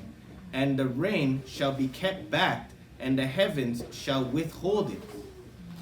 And in those times the fruits of the earth shall be backwards, and shall not grow in their time. And the fruits of the trees shall be withheld in their time. And the moon shall alter her order, and not appear at her time. And in those days the sun shall be seen, and he shall journey in the evening on the extremity of the great chariot in the west, and shall shine more brightly than accords with the order of light. All right, so it shows you that the trees shall not bear its fruit at the certain times. People can't know that because they grow out of season now, all right? Everything, you just go to the store and you don't know when that grows. It's just there anyways. But you can kind of tell because when it's out of season, the production of it is worse, all right? So, especially for me, I was buying a lot of what we call butternut squash. It's out of season now, and now the squashes, they're all horrible now, all right? And you can tell that it's, yeah, they're trying to grow it, but it's out of season, so the quality of it is not as good anymore. All right, for wherever they're growing it at. All right, so that's happening, and the moon is altering her order, and the sun's altering its order. So you're not going to get the equinox again, maybe not at the exact same time, which is why our focus is on the structure of the week, which never changes, which the sun, the moon, it says it changes. The structure of the week never changes, and the new year will never change, and the fourth day will never change. So it doesn't matter what the equinox is doing, because we have the structure of the week, we have the time period, and we know around when it's supposed to be. All right, so continue for us. Verse 6. And many chiefs of the stars shall transgress the order prescribed, and these shall alter their orbits and tasks, and not appear at the seasons prescribed to them. And the whole order of the stars shall be concealed from the sinners, and the thoughts of those on the earth shall err concerning them, and they shall be altered from all their ways. Yea, they shall err and take them to be gods, and evil shall be multiplied upon them, and punishment shall come upon them, so as to destroy all. All right. So it shows you, many chiefs, the stars shall transgress their orders. There's many things that's transgressing their orders that's supposed to be helping us keep in the time. So this is why the weekday and the non-movement of the weekday is crucial, because it never changed. The structure of it never changed. All right, but the sun and the moon sometimes alter its order and won't appear in certain periods of times. All right. So we're going to go to the Dead Sea Scrolls in the Vermes edition. We're going to go to page 109. We're going to go to the worship in the community of the covenant. All right, so the Dead Sea Scrolls, once again, found in the 1940s, going back to the Qumran community, who they identify as being the Essenes being the sons of Zadok. This same community is the community that we are attached to spiritually in faith, and that we follow their practices and their interpretation of the law. In the Dead Sea Scrolls, it's about to break down to us the structure of their calendar system. All right, so we're going to go to the worship of the community of the covenant, and the calendar is important in their worship because that's attached to their calendar days, their festival days, their days of worship. All right, so once again, we're at the Dead Sea Scrolls, the Vermes edition, page 109, and we're going into the translators and stuff, understanding on their calendar and the information that they found in the Dead Sea Scrolls. Dead Sea Scrolls, page 109, worship in the community of the covenant. The Qumran sect rejected this seemingly artificial system and adopted instead a chronological reckoning, probably of priestly origin, based on the sun, a practice attested also in the Book of Jubilees and First Enoch, and fully laid out in the remains of a series of calendrical documents. The outstanding feature of this solar calendar was its absolute regularity, in that instead of 354 days, not divisible by 7, it consisted of 364 days. Example, 52 weeks precisely. All right. So it showed us, all right, that in here, the priestly origin was based on the sun, all right, and the practice attested also in the Book of Jubilees and in Enoch. All right, this is the calendars that they found, all right, and fully laid out the remains of a series of calendrical documents, all right. And they're saying the astounding feature of this solar calendar that they found was its absolute regularity, that instead of 354 days, as many other people's calendar had, not divisible by 7, theirs consisted of 364 days, 52 weeks precisely. You could divide 364 by 52 precisely, all right?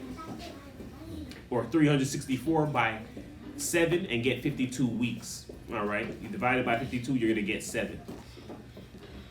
Continue for us. Each of its 4 seasons had 13 weeks, long divided into 3 months of 30 days each, plus an additional remembrance day. All right, so each of the 4 seasons had 13 weeks long, and they were divided into 3 months of 30 days. So each season has 3 months of 30 days, and an extra day was added. That's a day of remembrance, and that extra day is when a solstice happens. All right, and the sun changes its rotation, and when it changes its rotation, a new season happens. All right, why? Because it's changing how close it is on the earth. All right, so if you're, once again, we believe in the flat earth. All right, so in the summer seasons, it gets closer to the, what would you call that, the center of the circle. All right, in the winter season, it goes further to the outside of the circle. All right, and it has 4 different rotations of that. So winter time, it's going further to the outside of the circle, to where we're feeling the sun now, we're not feeling it as much.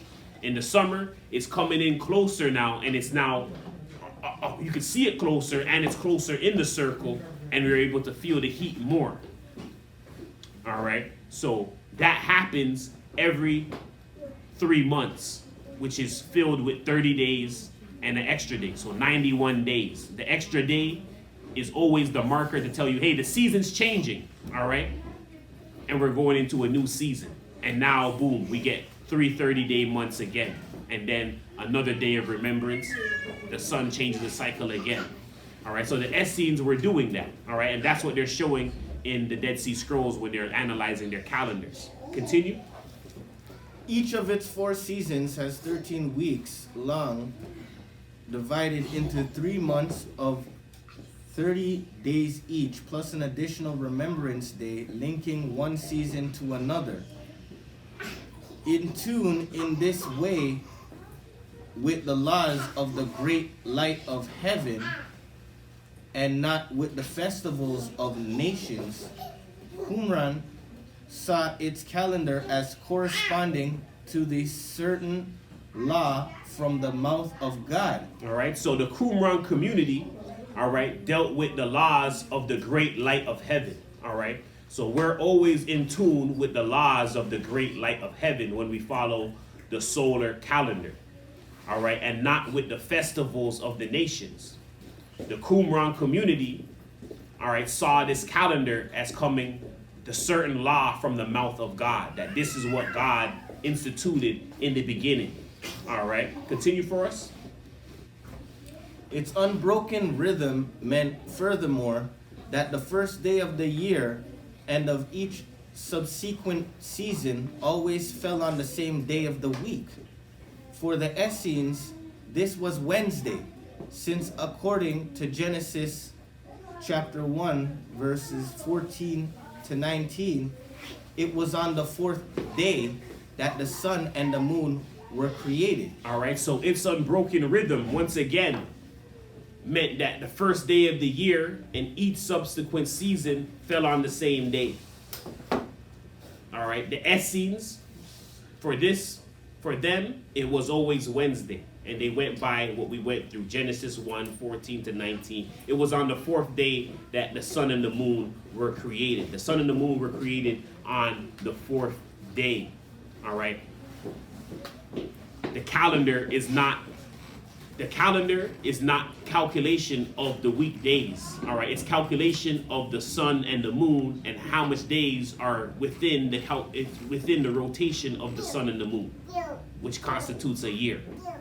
All right, so the calendar is not a calculation of the weekdays. The weekdays was already going on before the sun and the moon was put in place. It was on the 4th day the sun and the moon was put in place. The calendar, the months, once again, is clocking the movement of the sun and the moon, which is separate from the days of the week. On the 4th day, the sun and the moon was placed up there, and that was the new year, the first day. All right, and the first day, so the first day on the first month happened on the 4th day of the week. So the first day of the first month happened on the 4th day of the week. The first day of the first month happened on the 4th day of the week. The first day of the first month happened on the 4th day of the week. All right, just so everybody is clear. Continue. So example of that would be like January 1st landing on a Wednesday. All right, so that would be how it would look at in this world if you were to say, oh, their new year, so it's supposed to be on a Wednesday. January 1st happens on the Wednesday. Prime example. All right. Which sometimes it probably does. Who knows? But it's still the wrong new year. All right, so continue. Needless to add, the same monotonous sequence also implied that all the feasts of the year always fell on the same day of the week. Passover, the 15th day of the first month, was always celebrated on a Wednesday. The Feast of Weeks, the 15th day of the third month, always on a Sunday. The Day of Atonement, the 10th day of the 7th month, on a Friday. The Feast of Tabernacles, the 15th day of the 7th month, on a Wednesday. This solar calendar, with its eternal regularity, cannot, of course, stand up to the astronomical calculation of 365 days, 5 hours, 48 minutes, and 48 seconds to the year. All right, so even the translator is still like, okay, I see this calendar, but I don't think this can stand up to our calendar today. That's 365 days, 5 hours, 48 minutes, 48 seconds. All right, which is indivisible. All right, you cannot divide that and get an accurate amount of days of weeks. All right, so the Passover always going to be on the Wednesday. The Feast of Weeks, the 15th day of the third month, always on the Sunday. All right, that's going to give us our Feast of First Fruits. The Day of Atonement going to be on the Friday, and it's funny too. It's on the Friday because the Friday is when Christ was, where they're crucifying Christ. So the Hebrews was celebrating Day of Atonement, bringing in the foreshadowing of Christ and that Day of Atoning, because we start on that day of Passover. That's when we fast until the resurrection day. So those things are very interesting. All right, so we're just gonna go. You guys want to say? Yeah, Khan, getting back into on our calendar, showing that Christ had a different Passover from the rest of Israel. So when Christ did his Passover, it actually started on the correct day, whereas Israel's Passover was a few days later. Yes. So that's the last part that we're at on the calendar. All right, so we're about to go and just show that the Passover dates that Christ kept was on that same Wednesday, and that's what they call the Last Supper. All right, this is what they call the Last Supper. And then we're going to go into one of the popes who came to this understanding. All right, and this was Pope Benedict. Pope Benedict removed himself from being a pope. All right, so he removed himself, but before he removed himself, he was starting to reveal, and I never seen any pope start to speak on this, but he was starting to speak on the Qumran community. He was starting to speak on the Essenes, and he even made mention of the Essenes calendar. All right, but before we go to that, we're just going to go back to the New Testament and look at that Last Supper time and the differences with the Jews' Passover and the Passover Christ was keeping with his disciples. All right, so we're at Matthew 26 and 17. St. Matthew chapter 26, verse 17. Now on the first day of the Feast of Unleavened Bread, the disciples came to Jesus, saying unto him, Where wilt thou that we prepare for thee to eat the Passover? All right, so we're seeing now that this is before the Jews' Passover, all of that they're already on their first day of the Feast of Unleavened Bread. All right, they're already on their first day of the feast.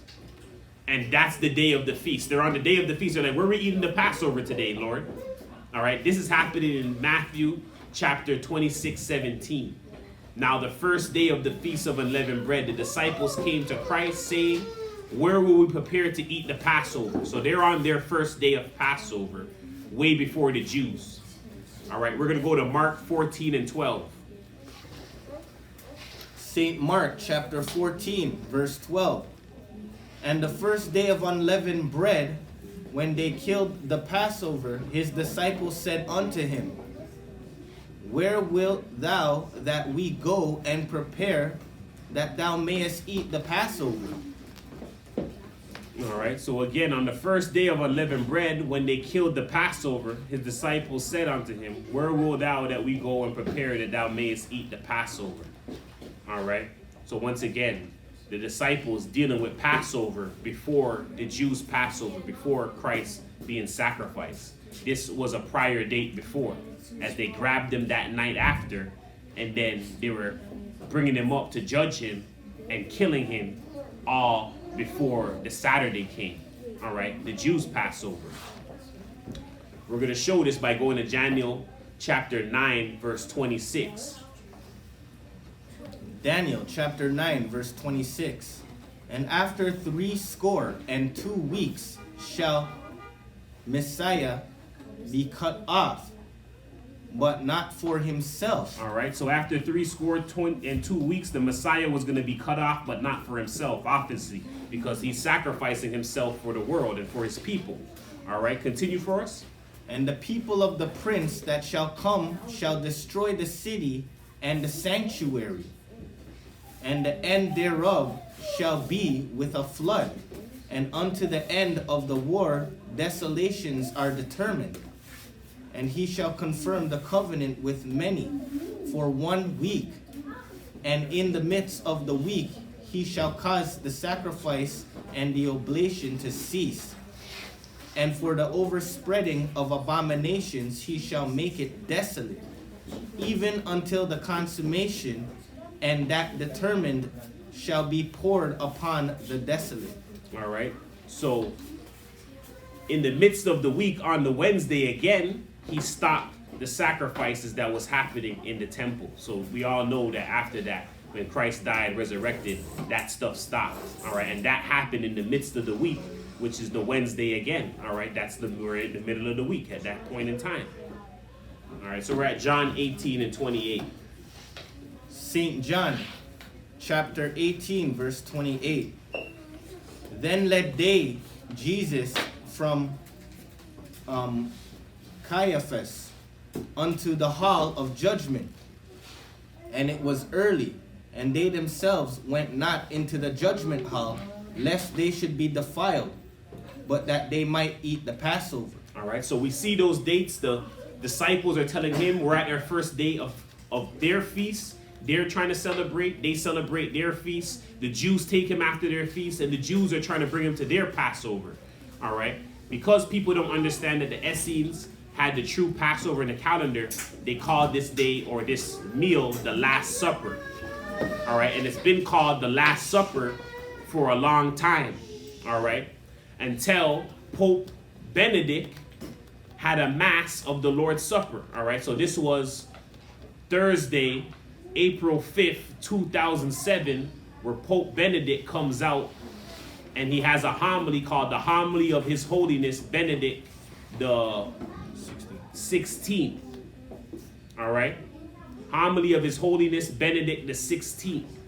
All right, which was given on Holy Thursday, they say, April 5th, 2007. And he's going to go into the Passover dates, the Lord's Supper, and the Essene Community Church of Christ. So this is stuff that's never been spoken about by and confirmed by major authorities, and we have the Pope going to confirm it for us here. All right, you're able to go. It's on the Vatican website, because anything that a Pope said, just like the presidents, whether they liked it or not, once they said it, it's recorded down. All right, so we're going to go into that document. All right, so once again, Mass of the Lord's Supper by Mr. Benedict. Mass of the Lord's Supper, Homily of His Holiness Benedict the 16th. According to John, Jesus died on the cross at the very moment when the Passover lambs were being sacrificed in the temple. The death of Jesus and the sacrifice of the lambs coincided. All right, so the death of Christ and the sacrifice of the lambs coincided, completing that Christ was the sacrifice. All right, continue. However, this means that he must have died the day before Easter and could not therefore have celebrated the Passover meal in person. This, at any rate, is how it appears. All right, so he says this happens a day before the Passover, and he could not have celebrated the Passover meal in person. All right, or so it appears. This is what Benedict is stating. All right, continue for us. According to the three synoptic gospels, the Last Supper of Jesus was instead a Passover meal into whose traditional form he integrated the innovation of the gift of his body and blood. This contradiction seemed unsolvable until a few years ago. All right, so they said that this contradiction, the Last Supper and what happened, people could not understand how Christ is dealing with the Passover and being sacrificed for the Passover for Jews for how long. This is why they just called it the Last Supper of Christ. They couldn't understand what was taking place, what Christ was doing with his disciples. All right, and as Benedict is stating, this was been able to prove within the last few years, because they were never able to prove or understand this before. All right, so continue. The majority of exegetes were of the opinion that John was reluctant to tell us the true historical date of Jesus' death, but rather choose a symbolic date to highlight the deeper truth. Jesus is the new true Lamb who poured out his blood for us all.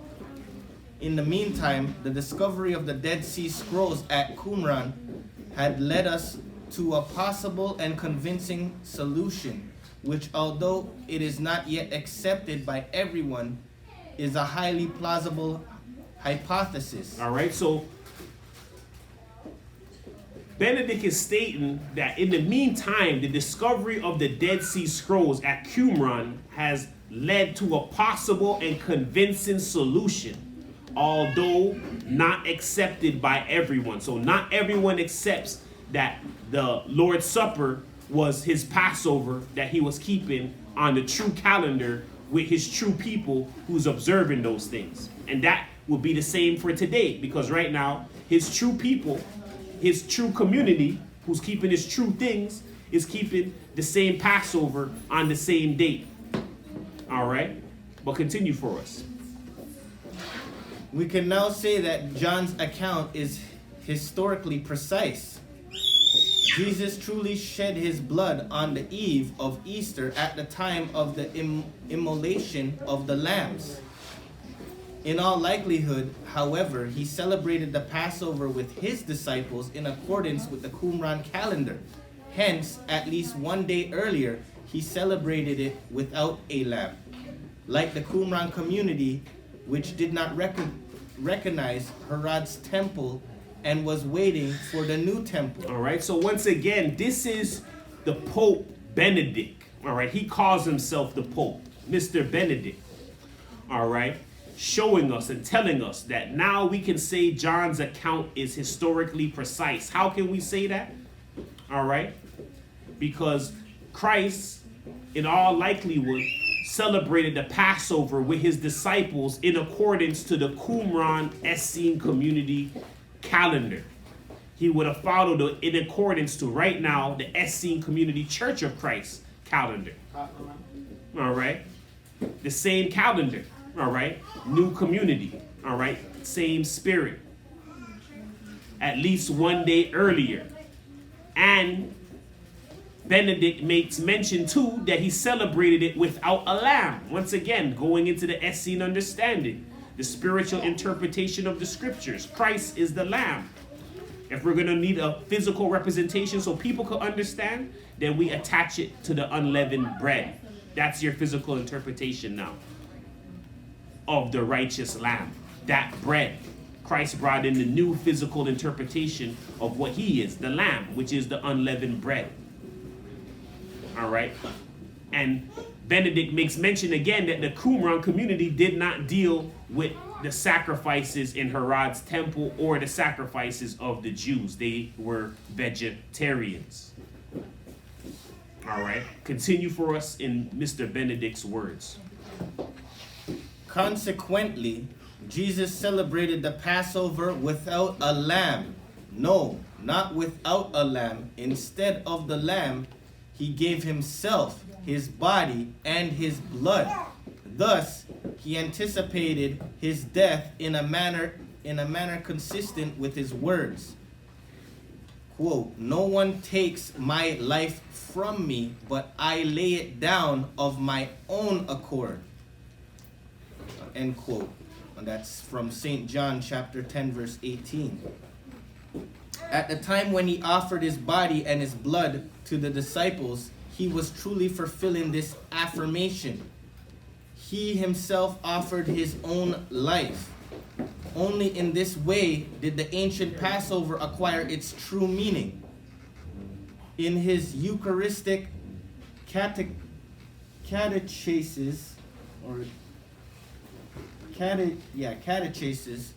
St. John Chrysostom once wrote, "Moses, what are you saying?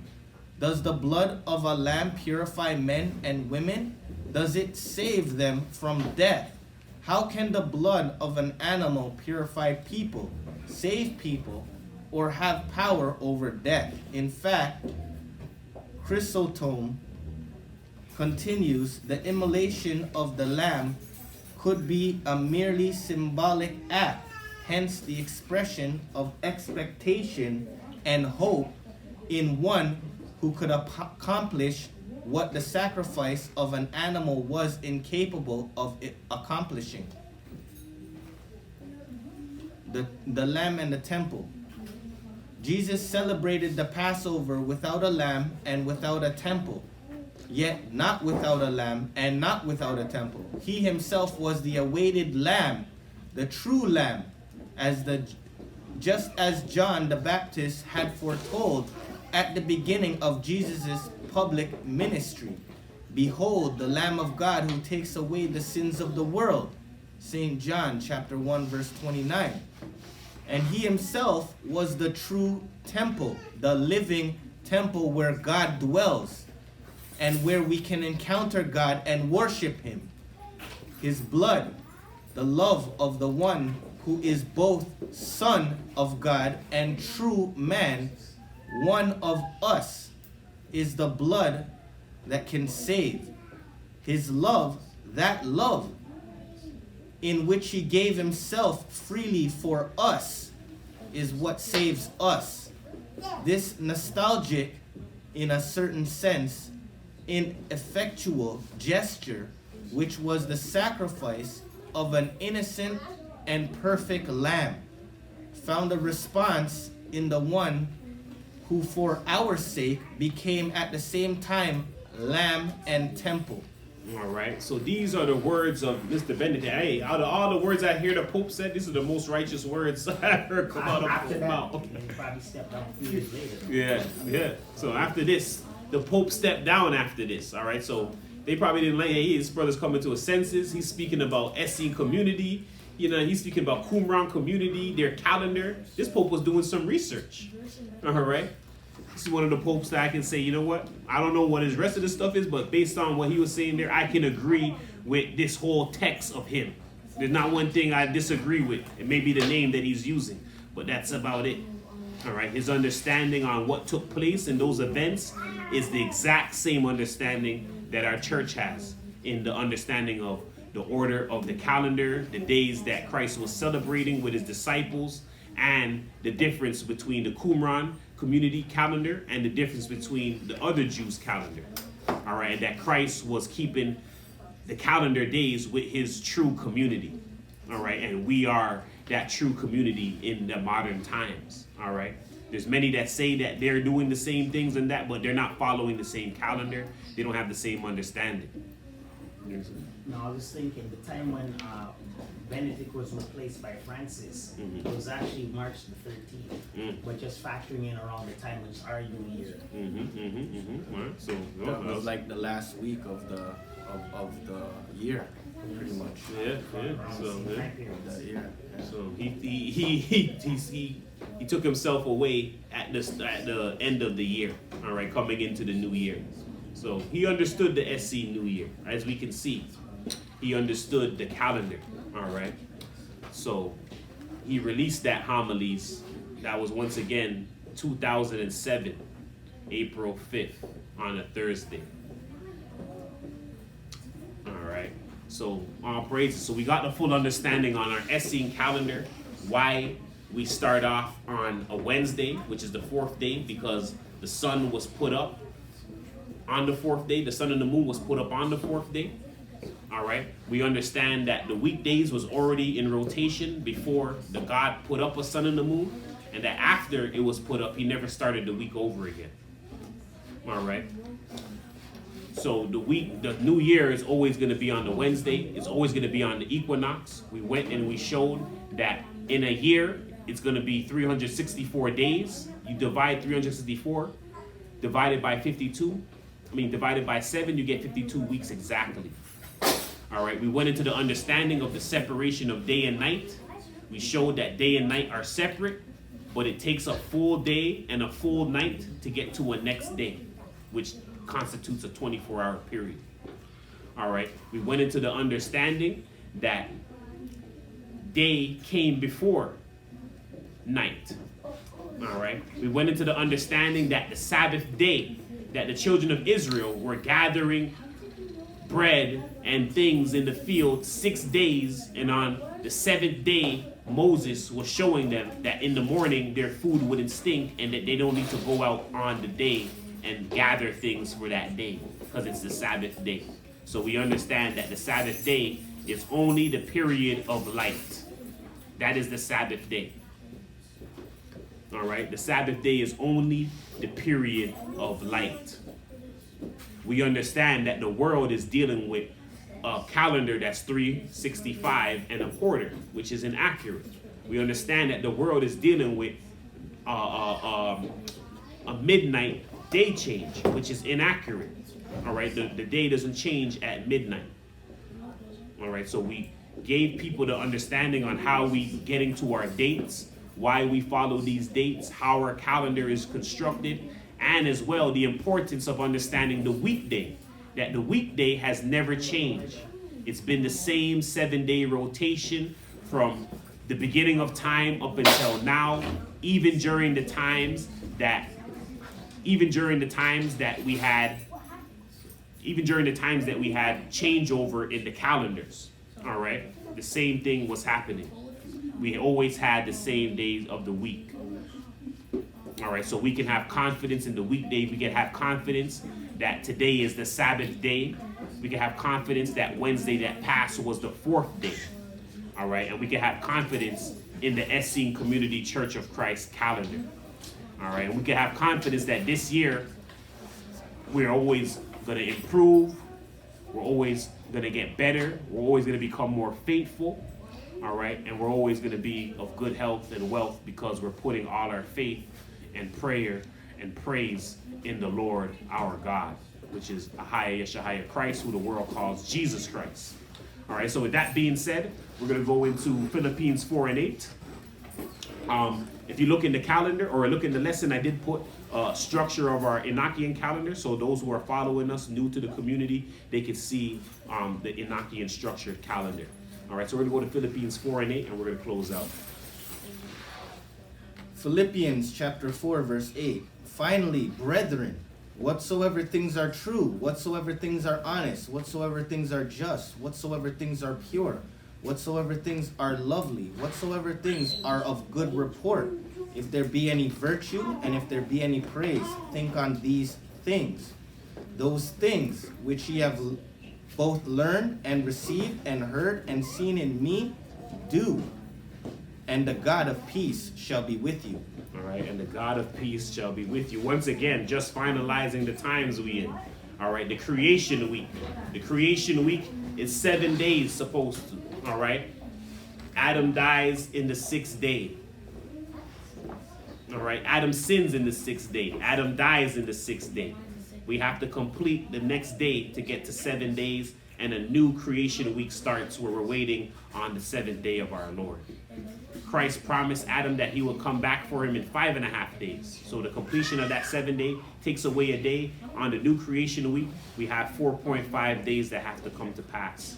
That's 4,000. That's the year 4,500. From the year 4,500, they're saying we're now in 2022. That's how long Christ has been gone. So from 2022 and 4,500 constitutes where we could find around the time period we are waiting on the 7th day of the Lord, which is 6,522, and we're waiting on that 7th day. He told us he cut the days short. And the time short, you know what, we should get that part just so we end it off, just so we have that on the record. All right. All right, Matthew 24 and 22. St. Matthew chapter 24, verse 22. And except those days should be shortened, there should no flesh be saved. But for the elect's sake, those days shall be shortened. All right, so except those days should be shortened, there should be no flesh be saved. So if we're waiting to that 7,000 year period, then we ain't gonna make it there. Everyone gonna die, because the plan that the elites have, that Satan have, this is gonna come to a trying end. So God has to shorten the day. So this is awareness to us to let us know what's coming. Something's coming to where God has to shorten the days. You can't even wait to the 7,000 year. All right, give us Mark 13 and 20 as well, just so we have two witnesses of that.